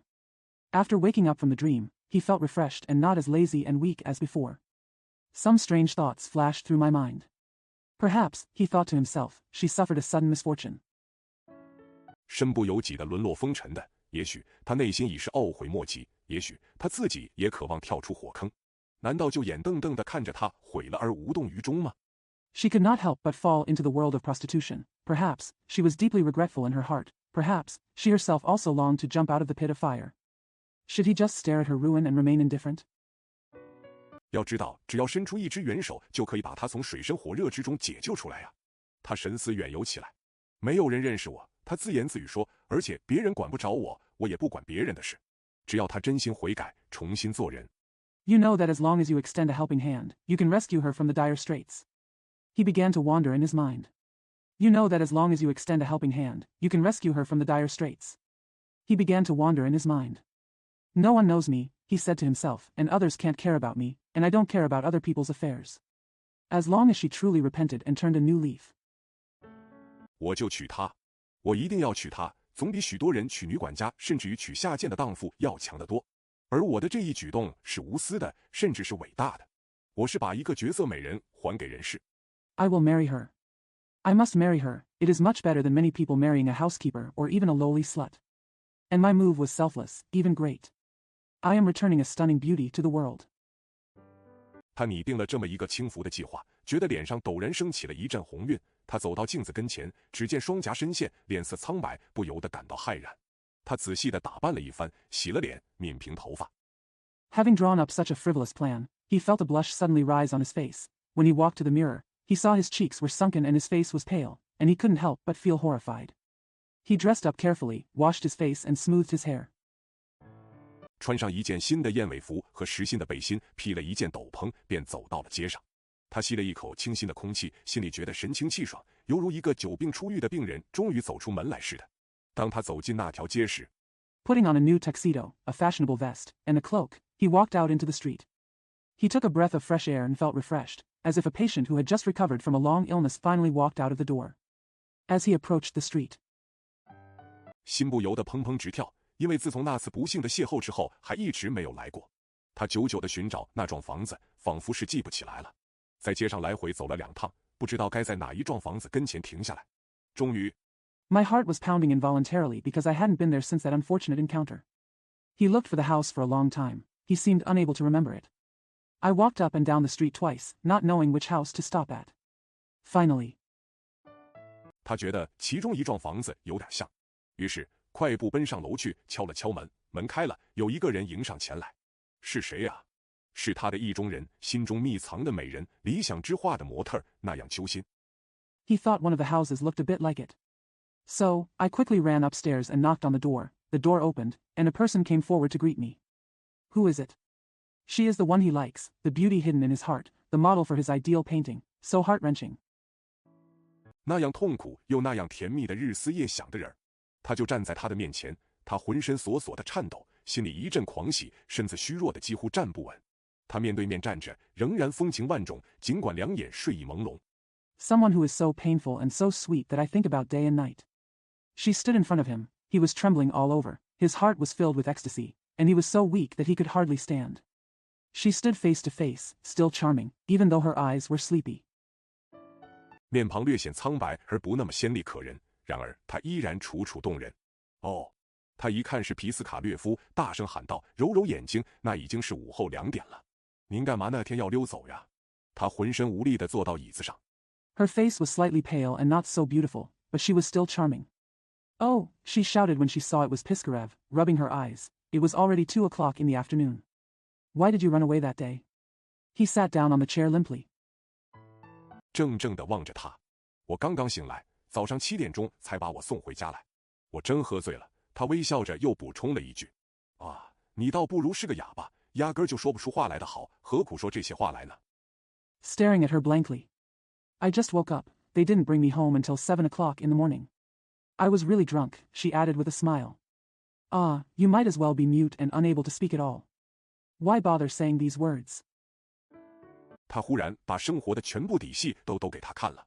然而，尽管如此，他还是压住心头的气恼，决心尝试一下，看看他的规劝对他能否起点作用。他鼓起勇气。She suddenly revealed to him all the details of her life. However, despite this, he still suppressed the anger in his heart and determined to give it a try to see if his persuasion would have an effect on her. He took courage. 用颤抖然而却满怀热情的声音说明他已深陷火坑之中。他神情专注地听着他说，同时流露出一脸惊愕的神色。那是我们通常见到出乎意料和十分蹊跷的事情时才会那么做的。Her trembling but passionate voice showed that she was deep in the fire. She listened to him intently, with that look of astonishment which we usually do when we see something unexpected and very strange. 他浅浅一笑，瞟了一眼坐在角落里的女伴，那女伴已不再提净梳子，也仔细地听着新来的说教者还说些什么。的确，我很穷。皮斯卡略夫做了长时间的和富有教义的一番规劝之后。She smiled lightly and glanced at the female companion sitting in the corner.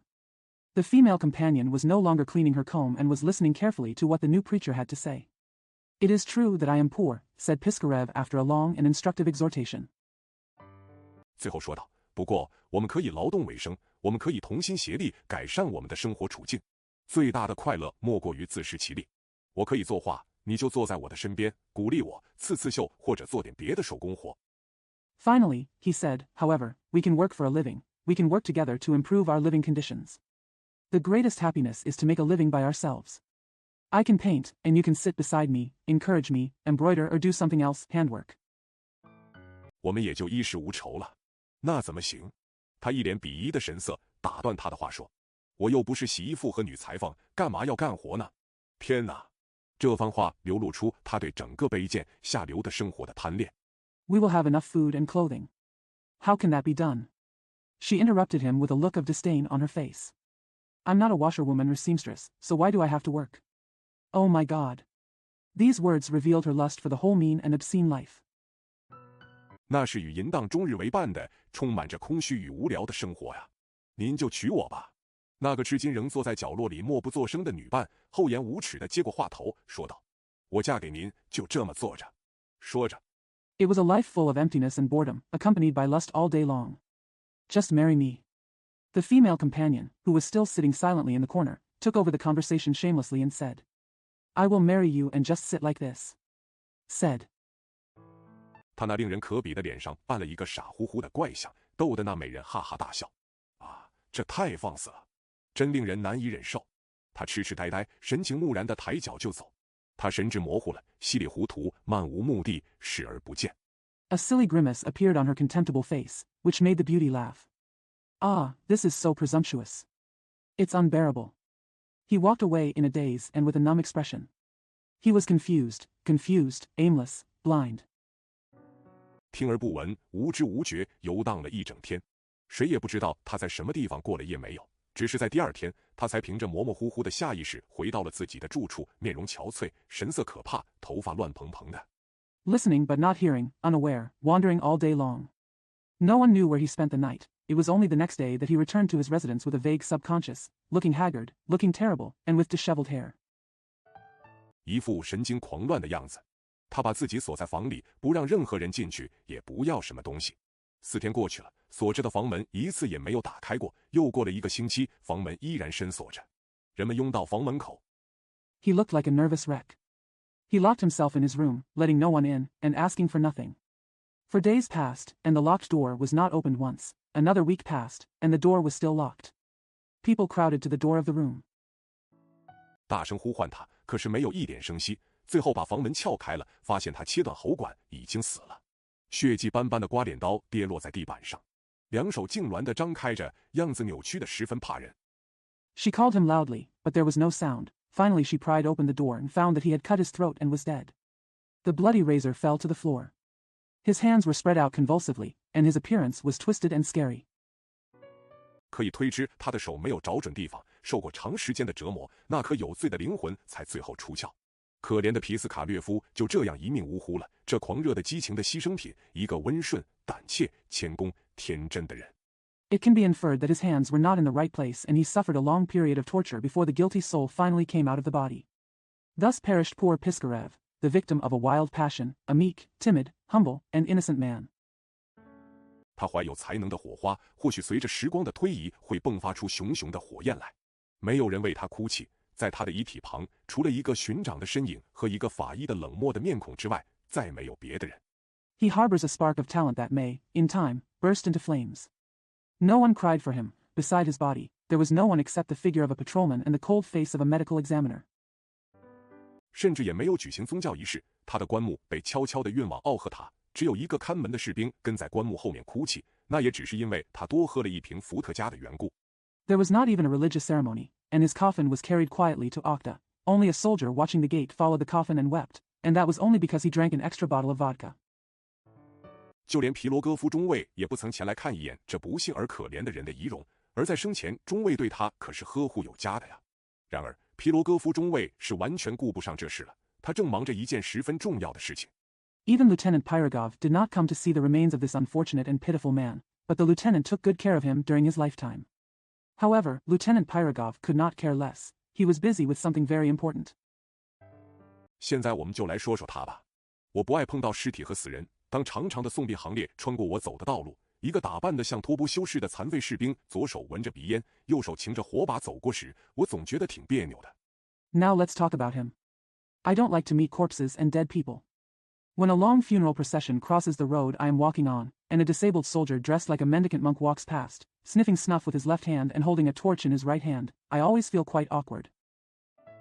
只要看到装饰华丽的灵柩车和盖着天鹅绒罩布的棺木，我总免不了有一种无奈的感觉。然而，当我看见运货马车拉着穷人无遮无盖的红色棺材， As long as I see the ornately decorated coffin and the coffin covered with velvet cloth, I can't help but feel helpless. However, when I see the carriage pulling the red coffin of the poor man with no cover. 只有一个女乞婆碰巧在十字路口遇着，因为无所事事而慢慢吞吞地跟着走去的情景时，我那无奈的心境便掺上几分哀伤。When I happened to meet a female beggar at a crossroads and followed her slowly because she had nothing to do, my helpless mood was mixed with a bit of sadness. 我们在前面似乎讲到皮罗戈夫跟可怜的皮斯卡略夫分了手，急忙去追金发女郎的地方了。这金发女郎是长得体态轻盈、相貌相当漂亮的妞。We seem to have talked about the place where Pyrogov broke up with poor Piskarev and hurriedly chased the blonde. This blonde is a lithe girl with a pretty face. 他在每一家商店的门前都要驻足一会儿，出神地端详橱窗里摆着的宽腰带、三角头巾、耳环、手套以及别的精巧饰物，不停地扭着身子，东张西望，又频频回首。宝贝。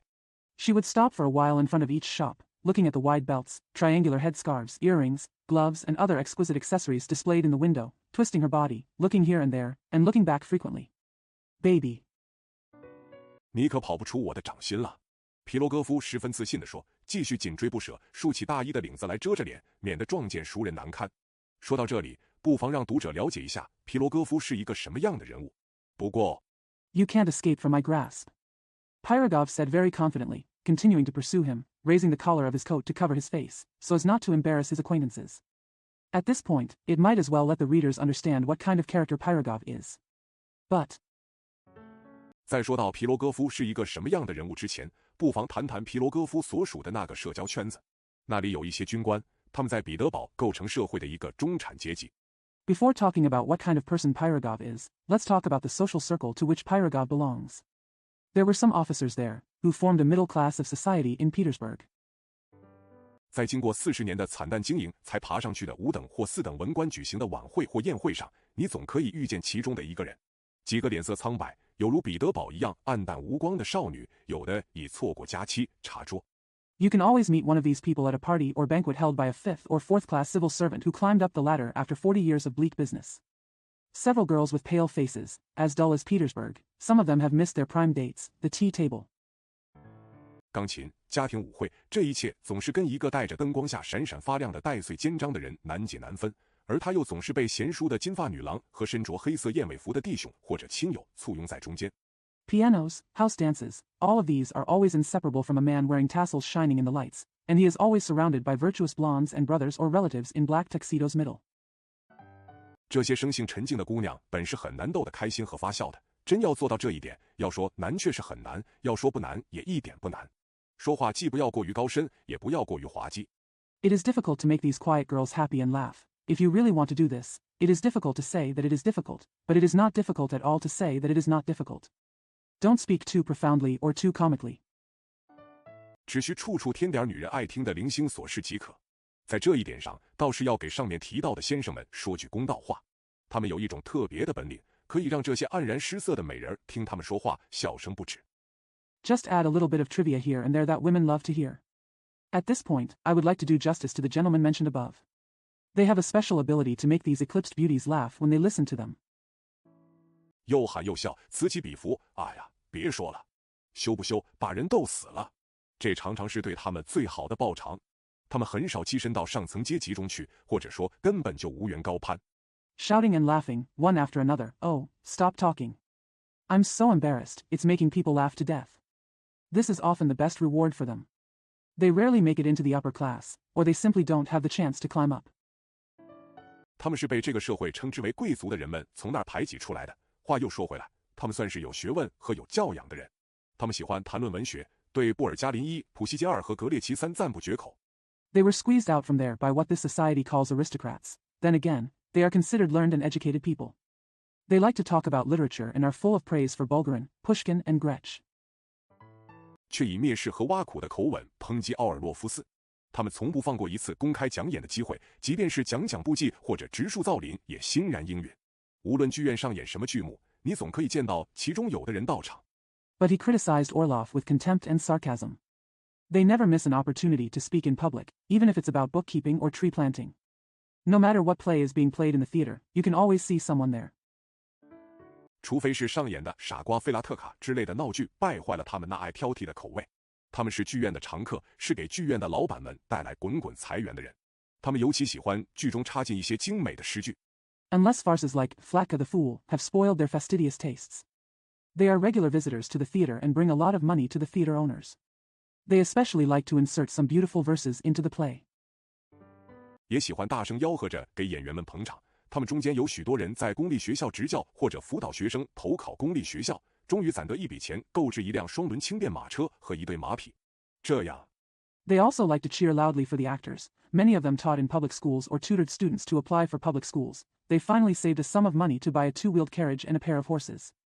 So, 他们的交友圈子就越来越广了。他们终于能够娶上会弹钢琴的商人的女儿为妻，带来10万卢布左右的现金作为陪嫁，还连上一大堆满脸大胡子的亲戚。不过呢 their circle of acquaintances became wider and wider. They were finally able to marry the daughter of a merchant who could play the piano. Their circle of acquaintances became wider and wider. They were finally able to marry the daughter of a merchant who could play the piano, brought about 100,000 rubles in cash as a dowry, and connected with a large number of bearded relatives. But 他们起码要爬到上校官阶才能得到这份殊荣，因为俄罗斯的大胡子们尽管浑身散发着白菜味儿，非要把女儿嫁给将军不可，至少也得嫁个上校才行。They must at least reach the rank of colonel to receive this honor. Because even though the Russian bearded men smell like cabbage, they must marry their daughters to generals, at least to colonels. 属于这一类型的年轻人的主要特点大抵如此。不过，皮罗戈夫中尉有许多独具的才干。他朗诵起德米特里·顿斯科伊5和《聪明误6》中的诗句来悦耳动听。The main characteristics of young people belonging to this type are roughly the same. However, Lieutenant Pyrogov had many unique talents. He recited verses from Dmitry Donskoy and Smart Mistakes to the ears. 还有一种特殊的本领，从烟斗中一下子吐出10来个环环相接的烟圈。他说起笑话来十分风趣，说是山炮和独角兽炮就是大不一样。然而 There is also a special ability to blow out more than 10 connected smoke rings from the pipe at once. He was very funny when telling jokes, saying that there was a big difference between a mountain cannon and a unicorn cannon. However, 要一一列举命运赐予皮罗戈夫的才干是不大容易的。他喜欢对女戏子和舞女评头论足，但不像一个年轻准尉谈论他们那样尖刻刺耳。他对于不久前才提升的官阶踌躇满志。It is not easy to enumerate the talents that fate bestowed upon Pirogov. He liked to comment on actresses and dancers, but not in the harsh way a young warrant officer would talk about them. He was very satisfied with the rank he had just been promoted to. 虽然有时躺到沙发上连声说哎，瞎胡闹，全是瞎胡闹，我当上了中尉又怎么样呢？然而他却因为得了这个新头衔而暗自觉得十分的快意。他跟人交谈总要拐弯抹角地暗示这一点。Although sometimes he would lie on the sofa and say repeatedly, Alas! Alas! It's all nonsense, it's all nonsense. So what if I become a lieutenant? However, he secretly felt very happy because of getting this new title. He always implies this in a roundabout way when talking to people. 有一回，他在街上遇到一个他认为举止粗俗的路士，便立刻叫他站住，只说了短短几句十分尖刻的话，就让对方明白了站在他面前的是一个中尉，而不是别的下级军官。这时 Once, when he met a reporter on the street who he thought was behaving vulgarly, he immediately told him to stop. He only said a few very sharp words to let the other person understand that the person standing in front of him was a lieutenant, not other junior officers. At this time, 正好有两位长得不错的女士打旁边路过，他就格外说得娓娓动听。皮罗戈夫向来热心于附庸风雅，一再鼓励过画家皮斯卡略夫。不过 there happened to be two good-looking ladies passing by, and he spoke particularly eloquently. Pirogov has always been enthusiastic about arty style and has repeatedly encouraged the painter Piskarev, however. 这或许是因为他很想看到一张画有他的勃勃英姿的肖像。关于皮罗戈夫的品格谈得够多了。一个极好的人是难以隶属其所有的美德的，越是细加详查。This may be because he longed to see a portrait of himself in heroic proportions. Enough has been said about Pirogov's character. It is difficult to enumerate all the virtues of an excellent person, the more carefully you look at them. 就越会发现其更多的新的特点，那么一一描述出来就会无尽无休了。伊法维波尔加林，1789至1859，俄国作家，反动刊物《北方蜜蜂》的创办人。The more new features you will discover, then describing them one by one will be endless. François Bulgarin, 1789 to 1859, Russian writer, founder of the reactionary publication Northern Bee. 阿尔亚谢普希金，1799至1837，俄罗斯伟大的诗人、作家。三尼伊格列奇，1787至1867，与布尔加林一道创办《北方蜜蜂》，是当时红极一时的文人。Taras Pushkin, 1799 to 1837, a great Russian poet and writer. New York Gretsch, 1787 to 1867, who co-founded Northern Bee with Bulgarin, was a very popular literati at that time. 斯阿奥尔洛夫是当时低级趣味的庸俗小说的作者。武士剧作家福亚奥泽罗夫，1769至1816，写的一出悲剧，是当时颇为流行的平庸之作。Adate Orlov was the author of vulgar novels with low taste at that time. It is a tragedy written by the playwright Vladimir Ozerov, 1769 to 1816. It was a popular and mediocre work at the time. 六是著名作家亚谢格里鲍耶陀夫，1795至1829所写的一部有名的喜剧，极其尖刻的讽刺和抨击了当时的社会政治制度。Is a famous comedy written by the famous writer Shai Griboidov, 1795 to 1829, which extremely harshly satirized and criticized the social and political system of the time. 且说皮罗戈夫一直在陌生女郎后面穷追不舍，不时地向她问这问那，而她则生硬地有一句没一句地含含糊糊地应付他。他们走过了昏暗的喀山大教堂的大门，拐进了平民街。Moreover, Pirogov has been chasing after the strange girl, asking her this and that from time to time, while she responded to him stiffly, wordlessly, and vaguely. They walked through the dim gate of Kazan Cathedral and turned into Pingmin Street. 那是烟草店和小货摊林立，德国手艺匠和芬兰女人聚集的一条街。金发女郎一阵小跑，轻快地闪入一幢脏兮兮的房子的大门里。皮罗戈夫尾随而入，他沿着又黑又窄的楼梯跑上楼去。It was a street lined with tobacco shops and stalls, where German craftsmen and Finnish women gathered. The blonde trotted and briskly entered the door of a dirty house. Pirogov followed. She ran up the dark and narrow stairs. 进了一间房里，皮罗戈夫也大胆地挤了进去。他置身于一间大房间里，只见四壁黑乎乎的，天花板上挂满了烟子，桌上摆着一堆螺丝钉、钳工用具、闪亮的咖啡壶和烛台。Entering a room, Pirogov also squeezed in boldly. He was in a large room with dark walls and smoke hanging from the ceiling. On the table lies a pile of screws, bench tools, a shiny coffee pot and candlesticks. 地板上撒着铜屑和铁屑。皮罗戈夫立刻猜着了，这是一个工匠的家。那陌生的女人又飘然进了一个侧门。他沉思了片刻，然而按照俄罗斯人的规矩，还是决定往前走去。The floor was strewn with copper and iron filings. Pirogov immediately guessed that this was a craftsman's home. The strange woman walked into a side door again. He thought for a moment, but, following Russian rules, decided to move forward. 他进了那间房里，他一点也不像刚才看到的房间收拾得干干净净，说明这里的主人是一个德国人。他看着眼前这十分奇怪的景象，怔呆了。当面坐着席勒。He entered that room. It was nothing like the room he had just seen. It was clean and tidy, indicating that the owner here was a German. He was stunned at the very strange sight before him. Sitting in front of him was Schiller. 不是那个写威廉·退尔和30年战争史的作家席勒一，而是平民街上有名的汉阳铁壶的工匠席勒。站在席勒身旁的是霍夫曼，也不是作家霍夫曼二。It is not Schiller, the writer who wrote William Tell and History of the 30 Years' War, but Schiller, the famous craftsman who welded iron kettles in Pingman Street. Standing next to Schiller is Hoffman, nor the writer Hoffman. 而是从军官接来的一位好鞋匠，席勒的好友霍夫曼。席勒喝得醉醺醺的，坐在椅子上，顿着脚，激动地说着什么事儿。皮罗戈夫倒也不觉得有什么稀罕的。It was a good shoemaker from Officerstrasse and Schiller's good friend Hoffman. Schiller was drunk, sitting on a chair, stamping his feet, and talking excitedly about something. Pirogov didn't think there was anything strange about it. 令他深以为意的是这两个人的稀奇古怪的姿势。席勒坐在那儿，伸着那只大鼻子，仰着脑袋，而霍夫曼则伸出2个指头，捏着那只鼻子，用修鞋刀的锋刃在鼻子上刮来刮去。What struck him deeply was the strange posture of these two people. What struck him deeply was the strange posture of these two people. Schiller sat there with his big nose stretched out and his head tilted back, while Hoffman stretched out 2 fingers, pinched the nose, and scraped it with the blade of a shoe repair knife. 两个人都说着德语，所以只懂得一句古特一莫根三的皮罗戈夫弄不明白是怎么回事。不过席勒的话大抵是这么个意思。席勒1759至1805。Both men spoke German, so Pirogov, who only knew Gutmogen, could not understand what was going on. However, Schiller's words roughly mean this. Schiller, 1759 to 1805. 德国著名的诗人和剧作家。阿尔霍夫曼1776至1822，德国著名的小说家、画家。3德语，早安。我不想要了，我不要鼻子。他挥动着胳膊说道。Famous German poet and playwright. Hoffman, 1776 to 1822, a famous German novelist and painter. German, good morning.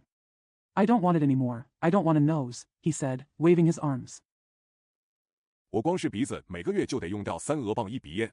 我得付钱给倒霉的俄国烟铺，因为德国烟铺不卖俄国鼻烟。我给倒霉的俄国烟铺每磅付40戈比，1个月就是1卢布20戈比。My nose alone consumes 3 pounds of snuff every month. I have to pay the unlucky Russian tobacco shop, because the German tobacco shop does not sell Russian snus. I pay the unlucky Russian tobacco shop 40 kopecks per pound, that is 1 ruble and 20 kopecks a month. 12个月就是14卢布40戈比。你听明白吗，我的朋友霍夫曼？光鼻子就得花掉14卢布40戈比。逢年过节，我得闻拉鼻烟，因为我不想在逢年过节的时候去闻糟糕的俄国鼻烟。12 months is 14 rubles and 40 kopecks. Do you understand, my friend Hoffman? A bare nose costs 14 rubles and 40 kopecks. On holidays I have to smell rabbi, because I don't want to smell bad Russian snus on holidays. 1年闻2磅拉比烟，1磅2个卢布，6加14，光是烟钱就是20卢布40戈比2，这是敲诈。我问你，我的朋友霍夫曼，不是吗？我是士瓦本公国3的德国人。2 pounds of rabbi tobacco a year costs 2 rubles a pound. 6 plus 14, the cigarette money alone is 20 rubles and 40 kopecks. This is blackmail. Let me ask you, my friend Hoffman, isn't it? I am a German from the Principality of Swabia. 我有国王在德国，我不要鼻子，给我割掉。我的鼻子。1俄镑等于409.5克。席勒喝醉了，前言不搭后语，把2磅拉比烟值4卢布说成6卢布。I have a king in Germany. I don't want a nose. Cut it off. Here, my nose. 1 Russian pound is equal to 409.5 grams. Schiller was drunk, and his words did not match his words. He said that 2 pounds of Robbie cigarettes are worth 4 rubles. Said to be 6 rubles. 3中世纪日耳曼的一个公国，要不是皮罗戈夫中尉突然闯了进来，那么毫无疑问，霍夫曼不管3721就会把鼻子割掉了，因为他已经拿好了刀子，就像是要裁截血掌一样。A German principality in the Middle Ages. If Lieutenant Pyrogov hadn't suddenly barged in, there is no doubt that Hoffman would have cut off his nose regardless of what happened, because he had already taken the knife, just like cutting off the sole of a shoe. 席勒很不痛快，忽然有一个不请自来的陌生人闯了进来，不合时宜的碍了他的事。虽然他又喝啤酒又喝白酒，弄得醉态熏然。Schiller was very unhappy. Suddenly an uninvited stranger broke in and interfered with his business at an inappropriate time. Although he drank beer and liquor and became drunk. 倒也懂得这样一副样子，且又当着外人的面干这种事情不大体面。趁这时候，皮罗戈夫微微俯身，以他那特有的亲切语调说道：“请你们原谅我。”出去。席勒拖长声调答道：“这样一来 I also know that it is not decent to look like this and do such a thing in front of outsiders. At this moment, Pyrogov leaned slightly and said in his unique friendly tone, Please forgive me. Get out. Schiller replied in a drawl. In this way.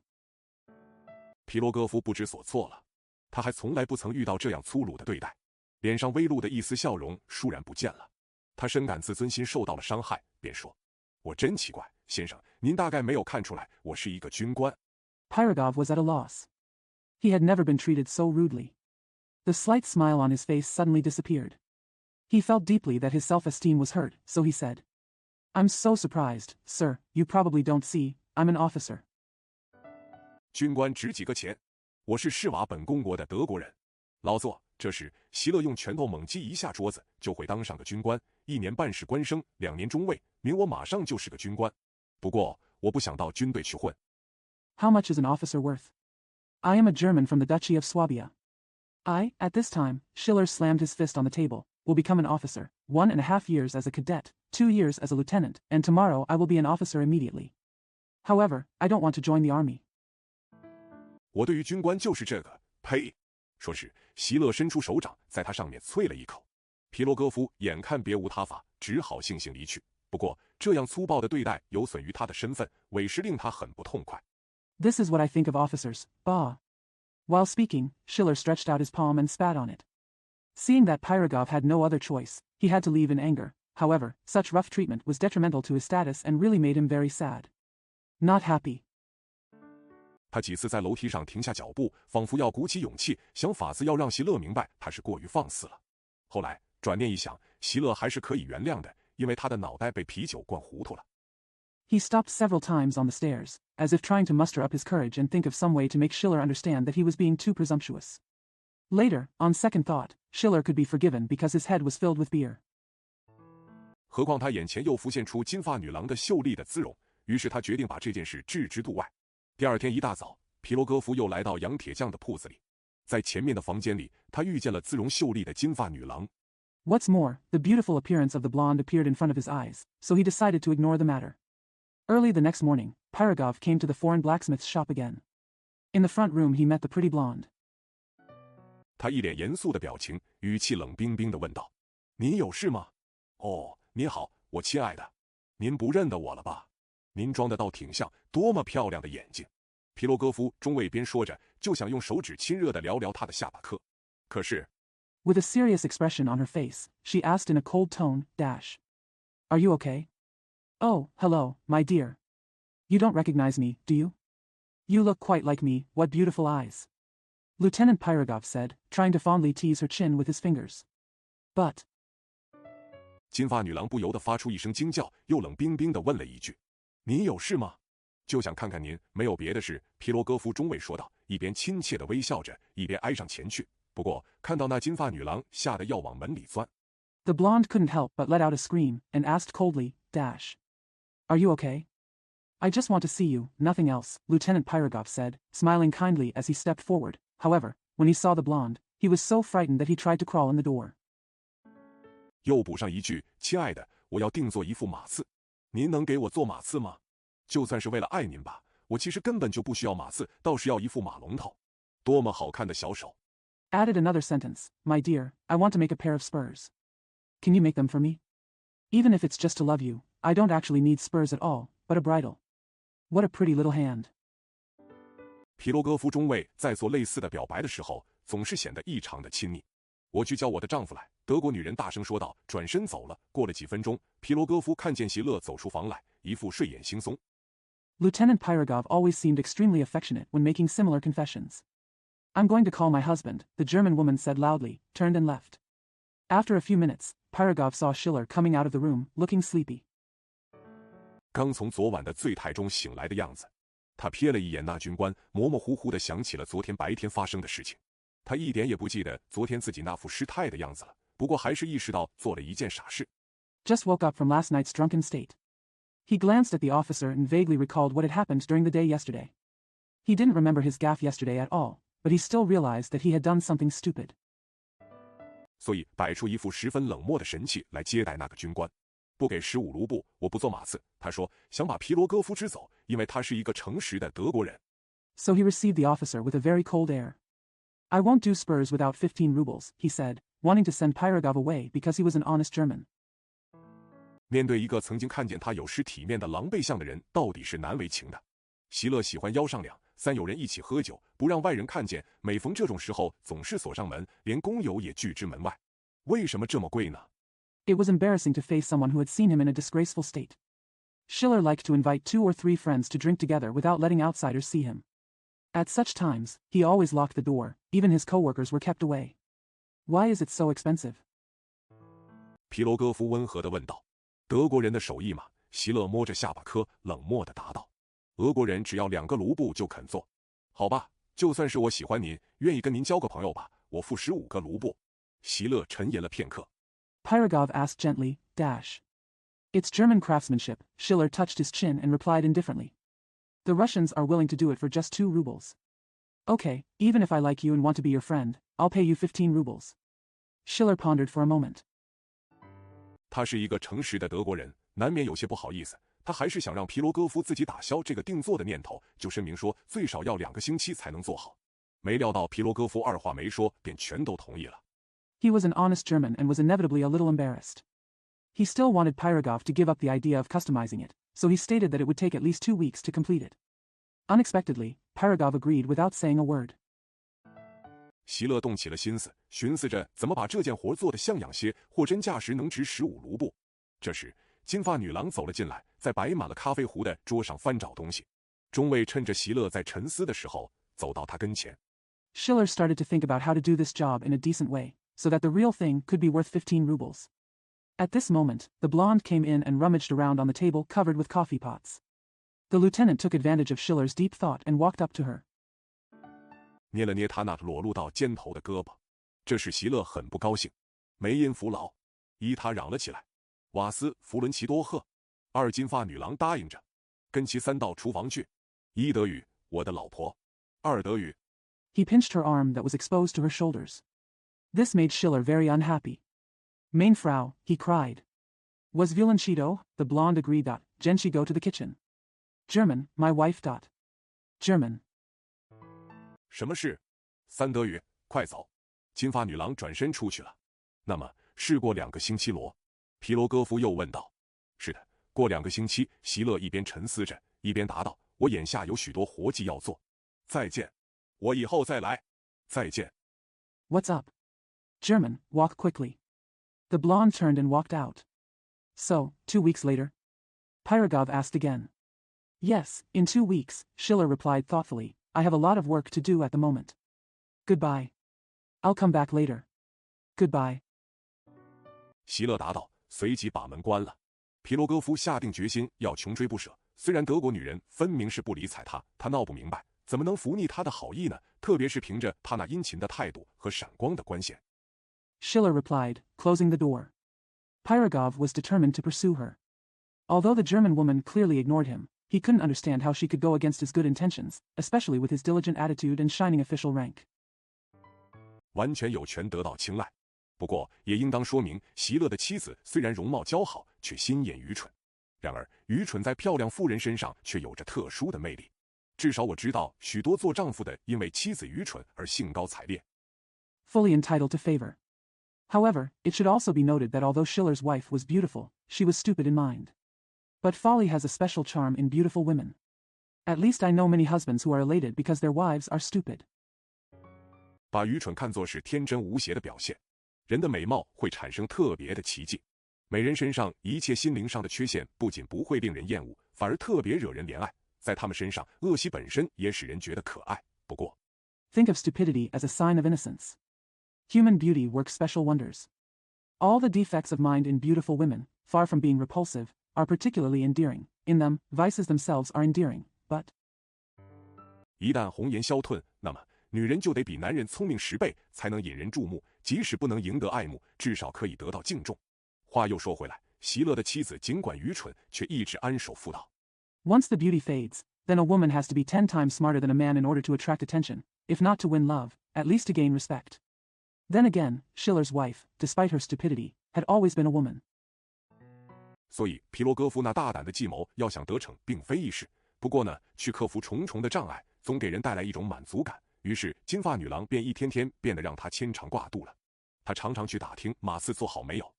Therefore, it was not easy for Pyrogov's bold plan to succeed. However, overcoming obstacles always brought a sense of satisfaction, so the blonde became more and more worried about him day by day. He often asked if the Spurs were doing well. 惹得席勒都厌烦了。席勒全力以赴，尽快把马刺的活干完。马刺终于做好了。哎呀，好精巧的手艺！皮罗戈夫中尉一见马刺便嚷开了：“天啊，做得真巧！” It made Schiller tired. Schiller went all out to get the Spurs' job done as quickly as possible. The Spurs finally got it done. Oh, what a delicate craftsmanship! Lieutenant Pyrogov shouted as soon as he saw the Spurs. Oh my gosh, what a clever job! 就是我们的将军也没有这样好的马刺。一种洋洋自得的心情在席勒的内心里荡漾开来。他那双眼睛显得十分高兴，于是他不再对皮罗戈夫心存芥蒂了。这个俄国军官是个聪明人。Even our generals don't have such good spurs. A feeling of self-satisfaction rippled in Schiller's heart. His eyes looked very happy, so he no longer had any grudge against Pyrogov. This Russian officer is a smart man. 他暗自忖道：“那么您还可以做个套子吗？譬如说，做一个剑鞘，或者给别的东西配上个套子什么的。”嗨，那不难。席勒微笑着说：“那就给我做个剑鞘吧，我给您把剑拿来。” He thought to himself. So, can you also make a case? For example, make a scabbard or put a case on something else. Well, that's not difficult, Schiller said with a smile. Then make me a scabbard. I will bring you a sword. 我有一把挺好的土耳其短剑，可是我想另外配上一个剑鞘。席勒就像是挨了炸弹轰顶似的，他忽然皱眉蹙额起来，真糟糕。他暗自想到，心里责骂自己不该去揽这个活计。I have a nice Turkish dagger, but I want a scabbard for it. Schiller seemed to have been hit by a bomb. He suddenly frowned. It's terrible. He thought to himself, mentally scolding himself for taking this job. 他觉得说了又不干是不体面的，再说俄国军官还夸奖过他的手艺呢。他只好微微地晃了晃脑袋，答应下来了。然而皮罗戈夫出门时又厚颜无耻地吻了一下漂亮的金发女郎的樱唇。He felt that it would be dishonorable to refuse to do it after he said it. Besides, the Russian officer had praised his skills. He had no choice but to shake his head slightly and agree. However, when Pyrogov went out, he shamelessly kissed the beautiful blonde's lips. 又是席勒疑虑重重。我认为向读者简要地介绍一下，席勒不会是多余的。席勒是一个地地道道、不折不扣的德国人。打从20岁起，也就是从俄国人还马马虎虎过日子的那段时光起。It also made Schiller doubtful. I think it will not be superfluous to give the reader a brief introduction to Schiller, who was a thoroughly German. Since the age of 20, that is, from the time when Russians were still living SOSO life. 他就把自己的整个生活安排得井井有条，而且无论在任何情况下都不破例。他规定7点起床，下午2点吃午饭，一切都准时去做，每到礼拜天就醉他一回。He arranged his whole life in an orderly manner and made no exceptions under any circumstances. He stipulates to get up at 7 o'clock, have lunch at 2 o'clock in the afternoon, do everything on time, and get drunk every Sunday. 他决心用10年时间积攒下5万卢布的资本，这就要像命中注定那样信守不渝和不可更改，因为与其去劝说德国人更改誓言。He was determined to spend 10 years accumulating 50,000 rubles in capital, which he had to abide by unswervingly and unchangeably as he was destined to do, because instead of trying to persuade the Germans to change their oath. 还不如去劝说官员别去探头探脑看上司的门房来的便当。他无论如何也不增加自己的开支，即使是马铃薯的价钱比平日又涨了许多，他也不多添一个戈比，情愿少买一些。It's better to persuade officials not to poke their heads in to see the boss's concierge. He did not increase his expenses under any circumstances. Even if the price of potatoes increased much more than usual, he would not add a kopeck more and would rather buy less. 虽然有时免不了饿肚子，但他还是能够挨得过去的。他做事可说是精细入微，规定一昼夜亲吻妻子不得超过2次，为了避免多吻1次，他一直只在汤里放1勺胡椒。不过在礼拜天， Although he was inevitably hungry sometimes, he could still endure it. He was meticulous in his work and stipulated that he should not kiss his wife more than twice a day and night. In order to avoid kissing her more than once, he always only put a spoonful of pepper in the soup. However, on Sunday, 这个规矩就不那么严格遵行了，因为席勒到时候要喝2瓶啤酒和1瓶喝蓝琴劲酒，而后者一向是被他骂不绝口的。他喝起酒来，一点也不像英国人那样，一吃完饭便锁上门，自斟自酌。This rule was not strictly adhered to, because Schiller had to drink 2 bottles of beer and 1 bottle of parsley, the latter of which he always scolded. He drank wine, not at all like an Englishman. As soon as he finished his meal, he locked the door and drank to himself. 恰恰相反，他这个德国人喝酒总是快活随意，不是跟鞋匠霍夫曼，就是同木匠孔茨，也是德国人，一个大酒鬼一块痛饮。这就是落落大方的席勒的性格，因而最终弄得手头十分拮据。On the contrary, he, a German, always drank happily and casually, either with Hoffmann, the shoemaker, or with Kunz, the carpenter, who was also a German and a big drinker. This was the character of Schiller, who was generous and generous, so he eventually became very strapped for money. 虽然他是一个反应迟钝的人，又是一个德国人，可是皮罗戈夫的举动还是在他的心里激起了妒意。他绞尽了脑汁，还是想不出办法来躲开这个俄国军官。而这时， Although he was a slow man and a German, Pyrogov's behavior aroused jealousy in his heart. He racked his brains, but still couldn't think of a way to avoid the Russian officer. And this time, 皮罗戈夫正待在同伴们中间抽着烟斗，因为上天的有意安排，但凡是军官都是抽着烟斗，话中有话，满面含笑地暗示他跟漂亮的德国女人有了隐秘的私情。用他的话来说， Pyrogov was smoking a pipe among his companions, because God had arranged that all officers smoked pipes. There was something in his words and a smile on his face, hinting that he had a secret with a beautiful German woman. Personal affair. In his words, 他跟这个妞已是情爱甚笃。其实呢，他对于赢得她的芳心几乎不抱什么希望了。有一天，他沿着平民街无事闲逛，不时地望望席勒那挂着画有咖啡壶和茶锥的醒目招牌的房子。He and this girl were already deeply in love, but in fact, he had almost no hope of winning her heart. One day, he was strolling along the Rue Pleine, looking from time to time at Schiller's house with its eye-catching signboard showing a coffee pot and a samovar. 真是喜出望外，他一眼看见金发女郎正探头窗外注视着过往的行人。他驻足而立，朝他挥挥手说：“古特·莫根。”金发女郎犹如见了熟人似的，朝他点了点头。“喂，您丈夫在家吗？”“在家。” He was really overjoyed. He saw the blonde leaning out the window and watching the passers-by. He stopped, waved to her and said, "Gut Morgen." The blonde nodded to him as if she had met an acquaintance. "Hello, is your husband at home?" "At home." 金发女郎答道：“他什么时候不在家呢？每个礼拜天不在家。”金发女郎傻乎乎地说道。这样倒好，皮罗戈夫暗地思量着，这个机会难得。于是下一个星期天， The blonde replied. When was he not at home? Not at home every Sunday, the blonde said stupidly. That's good, Pyrogov thought secretly, this is a rare opportunity. So, next Sunday. 他冷不防地出现在金发女郎的面前。席勒果然不在家，漂亮的主妇吓坏了。不过皮罗戈夫这一回可是谨慎多了，态度非常的恭谨，深鞠一躬。He suddenly appeared in front of the blonde. Schiller was indeed not at home. The beautiful housewife was frightened, however, Pyrogov was more cautious this time, and bowed deeply with great respect. 显示出他那灵活而竖着腰带的身躯的迷人风采。他十分亲切而有礼貌地说说笑笑，而傻乎乎的德国女人只简单地随口应答着。最后他什么法都用遍了，还是斗不起他的兴致。Showing the charming grace of his flexible and girdle body.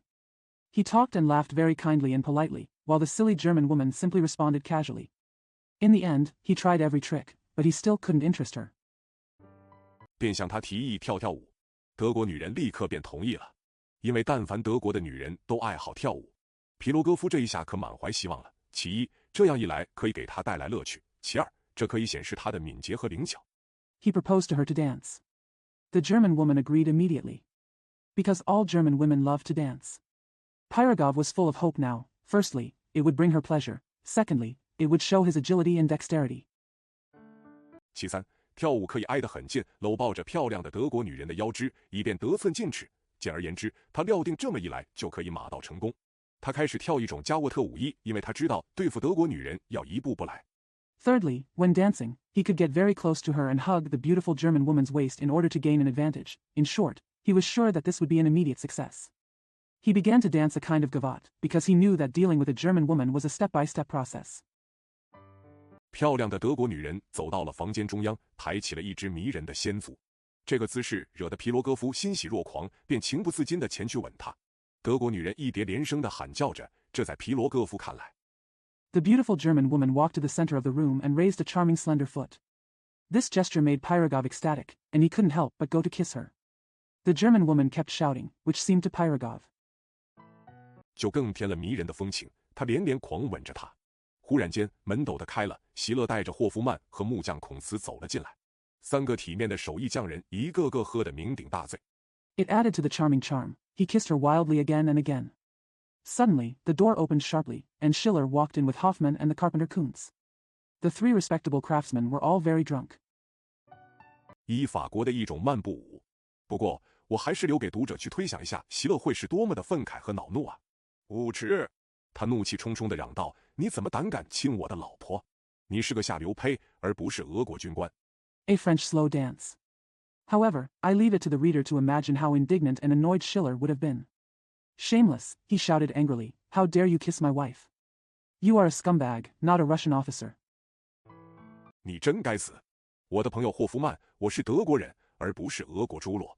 霍夫曼点头称是。啊，我不要戴绿帽子。我的朋友霍夫曼抓住他的领子轰出去，我不想看见他。他使劲挥动着胳膊，继续说着 Damn you. My friend Hoffmann, I am a German, not a Russian pig. Hoffmann nodded in agreement. I don't want to be a cuckold. My friend Hoffmann, grab him by the collar and throw him out. I don't want to see him, he continued, waving his arms vigorously. 脸孔涨得像他那件红呢子坎肩一样的颜色。我在彼得堡住了8年，我的母亲在施瓦本，我的舅舅在纽伦堡，我是德国人，不是牛肉。叫他滚蛋！我的朋友霍夫曼拽住他的手脚。His face turned as red as his red woolen waistcoat. I have lived in Petersburg for 8 years. My mother is in Swabia. My uncle is in Nuremberg. I am a German, not a beef. Tell him to get out, my friend Hoffmann. Grab him by the hands and feet. 我的伙伴孔茨。接着，3个德国人一把抓住皮罗戈夫的手和脚。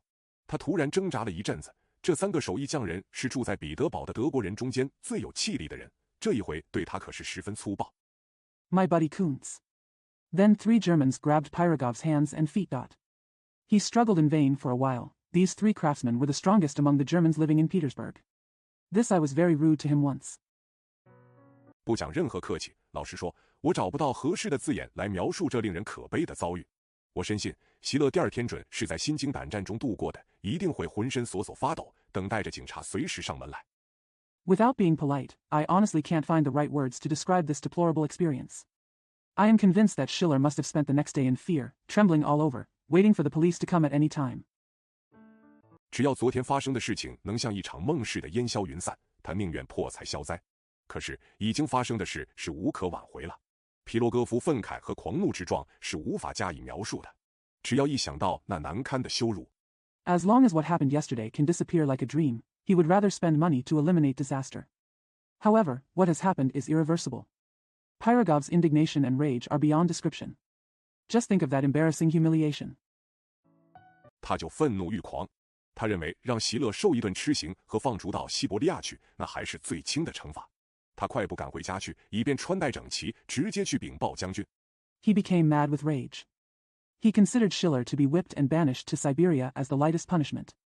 He hurried home so that he could dress neatly and go directly to report to the general.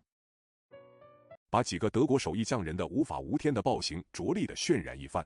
他想马上递一纸呈文到参谋总部去。要是参谋总部承办不力，那就直接上诉到内府衙门，再不然就上达天听。然而 The lawless atrocities of a few German craftsmen are highlighted. He wanted to submit a submission to the staff headquarters immediately. If the General Staff Headquarters fails to punish the case effectively, it will appeal directly to the Intergovernment Office, or else it will be appealed to Datian. However, 这件公案却有点古怪的不了了之。他顺路拐进了一家糖果点心店，吃了2个分层夹馅的小点心。看了看北方蜜蜂上登载的消息，走出来时已经不那么怒气冲冲了。再说天已入暮。This case was a bit strange and went unsolved. He turned into a candy store, ate 2 layered snacks, read the news published in the Northern Bee, and when he walked out, he was already tired. So angry. Besides, it's already dusk. 凉爽宜人，他正好在涅瓦大街上散散心。快到9点钟时，他已心平气顺了，觉得星期天去打扰将军不大合适，更何况将军肯定是被人请到什么地方做客去了，所以 It was cool and pleasant, and he happened to take a walk on the Nevsky Prospekt. By 9 o'clock, he had calmed down and felt that it would not be appropriate to disturb the general on Sunday, not to mention that the general must be invited to be a guest somewhere. So, 他便动身去一位检察官的家里参加晚会，有一批文武官员在那里欢聚一堂。他在那里愉快地度过了一个晚上，跳马祖尔卡舞一出尽了风头，不仅让女舞伴们如醉如痴。He then set off to attend a party at the home of a prosecutor, where a group of civil and military officials were gathering. He spent the evening there happily, and stole the show by dancing the mazurka, which not only enthralled his female partners, 而且也令男舞伴们啧啧称道。伊波兰的一种民族舞蹈在当时颇为流行。我们这个世界真是无奇不有。前天我走在涅瓦大街上，想起了这两桩轶事，心里暗忖着。And it also made the male dance partners admire it. A Polish folk dance that was quite popular at the time. Our world is really full of wonders. And it also made the male dance partners admire it. A Polish folk dance that was quite popular at the time. Our world is really full of wonders. The day before yesterday, I was walking on Nevsky Prospekt, thinking of these 2 anecdotes, and thinking to myself. 命运是多么奇怪和莫名其妙地捉弄我们啊！我们什么时候得到过所期望的东西？我们又何曾达到过我们似乎力所能及的目标？一切都事与愿违。命运赐给一个人十分出色的骏马。How strangely and inexplicably fate plays tricks upon us. When have we ever gotten what we expected? How have we ever achieved goals that seemed within our reach? Everything backfired. Destiny bestows upon a man a very fine horse. 而他却冷漠无情地让他们驾着车四处闲游，一点也不知怜惜他们的健美出众，而另一个人爱马成匹，却只能徒步而行。当别人牵着千里驹在他身旁走过时，只有啧啧称奇的份儿。But he let them drive around in a car indifferently, without any pity for their outstanding fitness, while another man loved horses, but could only walk on foot. When I walked by, I could only marvel. 有的人家里有上等厨师，可惜只有一张小嘴，2小块肉就吞咽不下；而另一个人嘴巴有参谋总部医的拱门那么大，可惜只有吃一份土豆做成的德国餐的命。Some people have a good chef at home, but it's a pity that they only have a small mouth, and they can't swallow 2 small pieces of meat, while another person's mouth is as big as the arch of the General Staff headquarters, but it's a pity that he can only eat a German meal made of potatoes. Meal life. 命运是多么奇怪地捉弄我们啊！然而，最为奇怪的是涅瓦大街上发生的事情。可别相信这条涅瓦大街。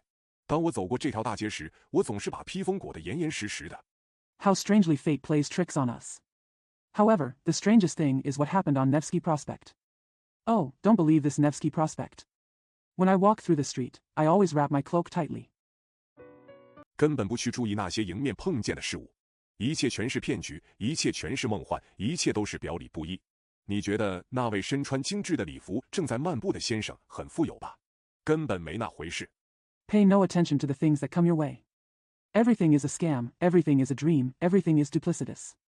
Do you think the gentleman strolling in the exquisite dress is rich? That's not the case at all. 他全部的家当就是那件礼服。你以为驻足在兴建中的教堂之前的那2个胖子是在谈论建筑艺术吧？也没有那回事。他们闲聊的是2只乌鸦面对面的蹲着，实在令人奇怪。All he owned was the dress. Do you think the 2 fat men who stopped in front of the church under construction were talking about the art of architecture? Nothing like that. What they were chatting about was 2 crows crouching face to face. 你认为那个挥动着胳膊、热情洋溢的人是在说他的妻子从窗口把一支圆珠笔扔到了一个素不相识的军官身上吗？完全不是，他是在谈论拉斐德2呢。你以为那些淑女们，但是 Do you think the enthusiastic guy waving his arms was talking about his wife throwing a ballpoint pen out of the window at an unknown officer? Not at all, he was talking about Lafayette. Do you think the enthusiastic guy waving his arms was talking about his wife throwing a ballpoint pen out of the window at an unknown officer? Not at all, he was talking about Lafayette. You thought those ladies, but... 淑女们是最不可信赖的，最好是少去张望商店的橱窗，那里摆出来的小事物非常精美，可是要价让你退避三舍。千万可别去窥视泥帽底下的淑女们的俏脸。Ladies are the least trustworthy. It's better to avoid looking in store windows. The trinkets on display there are very beautiful, but the price will put you off. Don't peek at the pretty faces of the ladies under their woolen hats. 无论美人的斗篷在远处怎么飘然飞舞，我都绝不会跟上去寻幽探胜。离远点，看在上帝的份上，离街灯远点。快点，尽量快点，从旁边走过去。No matter how the beauty's cloak flutters in the distance, I will never follow her to explore the secrets. Stay away, for God's sake, stay away from the street lights. Hurry, try to be as quick as possible, and walk past. 如果街灯只是在你那考究入时的礼服上泼上点发臭的灯油，那还算是你的福分。然而，除了街灯，其余的一切东西都会迷惑人。这条涅瓦大街时时刻刻在装假骗人。It would be a blessing if the streetlights merely splashed a little stinky lamp oil on your fashionable dress. However, everything except streetlights can be confusing. This Nevsky Prospekt is always pretending to be deceptive. 当浓浓的夜色笼罩下来，把千家万户的白色和浅黄色的墙壁衬托得格外分明的时候，当全城一片轰鸣和灯火辉煌，无数的教士马车从各处桥上奔涌而来，前导御手连声吆喝。When the thick night falls, making the white and light yellow walls of thousands of houses stand out particularly clearly, when the whole city roars and lights shine, countless carriages rush from various bridges, leading the driver shouted repeatedly. 在马背上频频跃动的时候，当恶魔亲自点燃灯火，以便给万事万物罩上一层假面的时候，则尤其如此。1835年，一指彼得堡东宫对面的一座大建筑物。This is especially true when the horse is jumping frequently, when the devil himself lights the lamp in order to put a mask on everything. 1835 refers to a large building opposite the Winter Palace in Petersburg. 阿尔拉斐德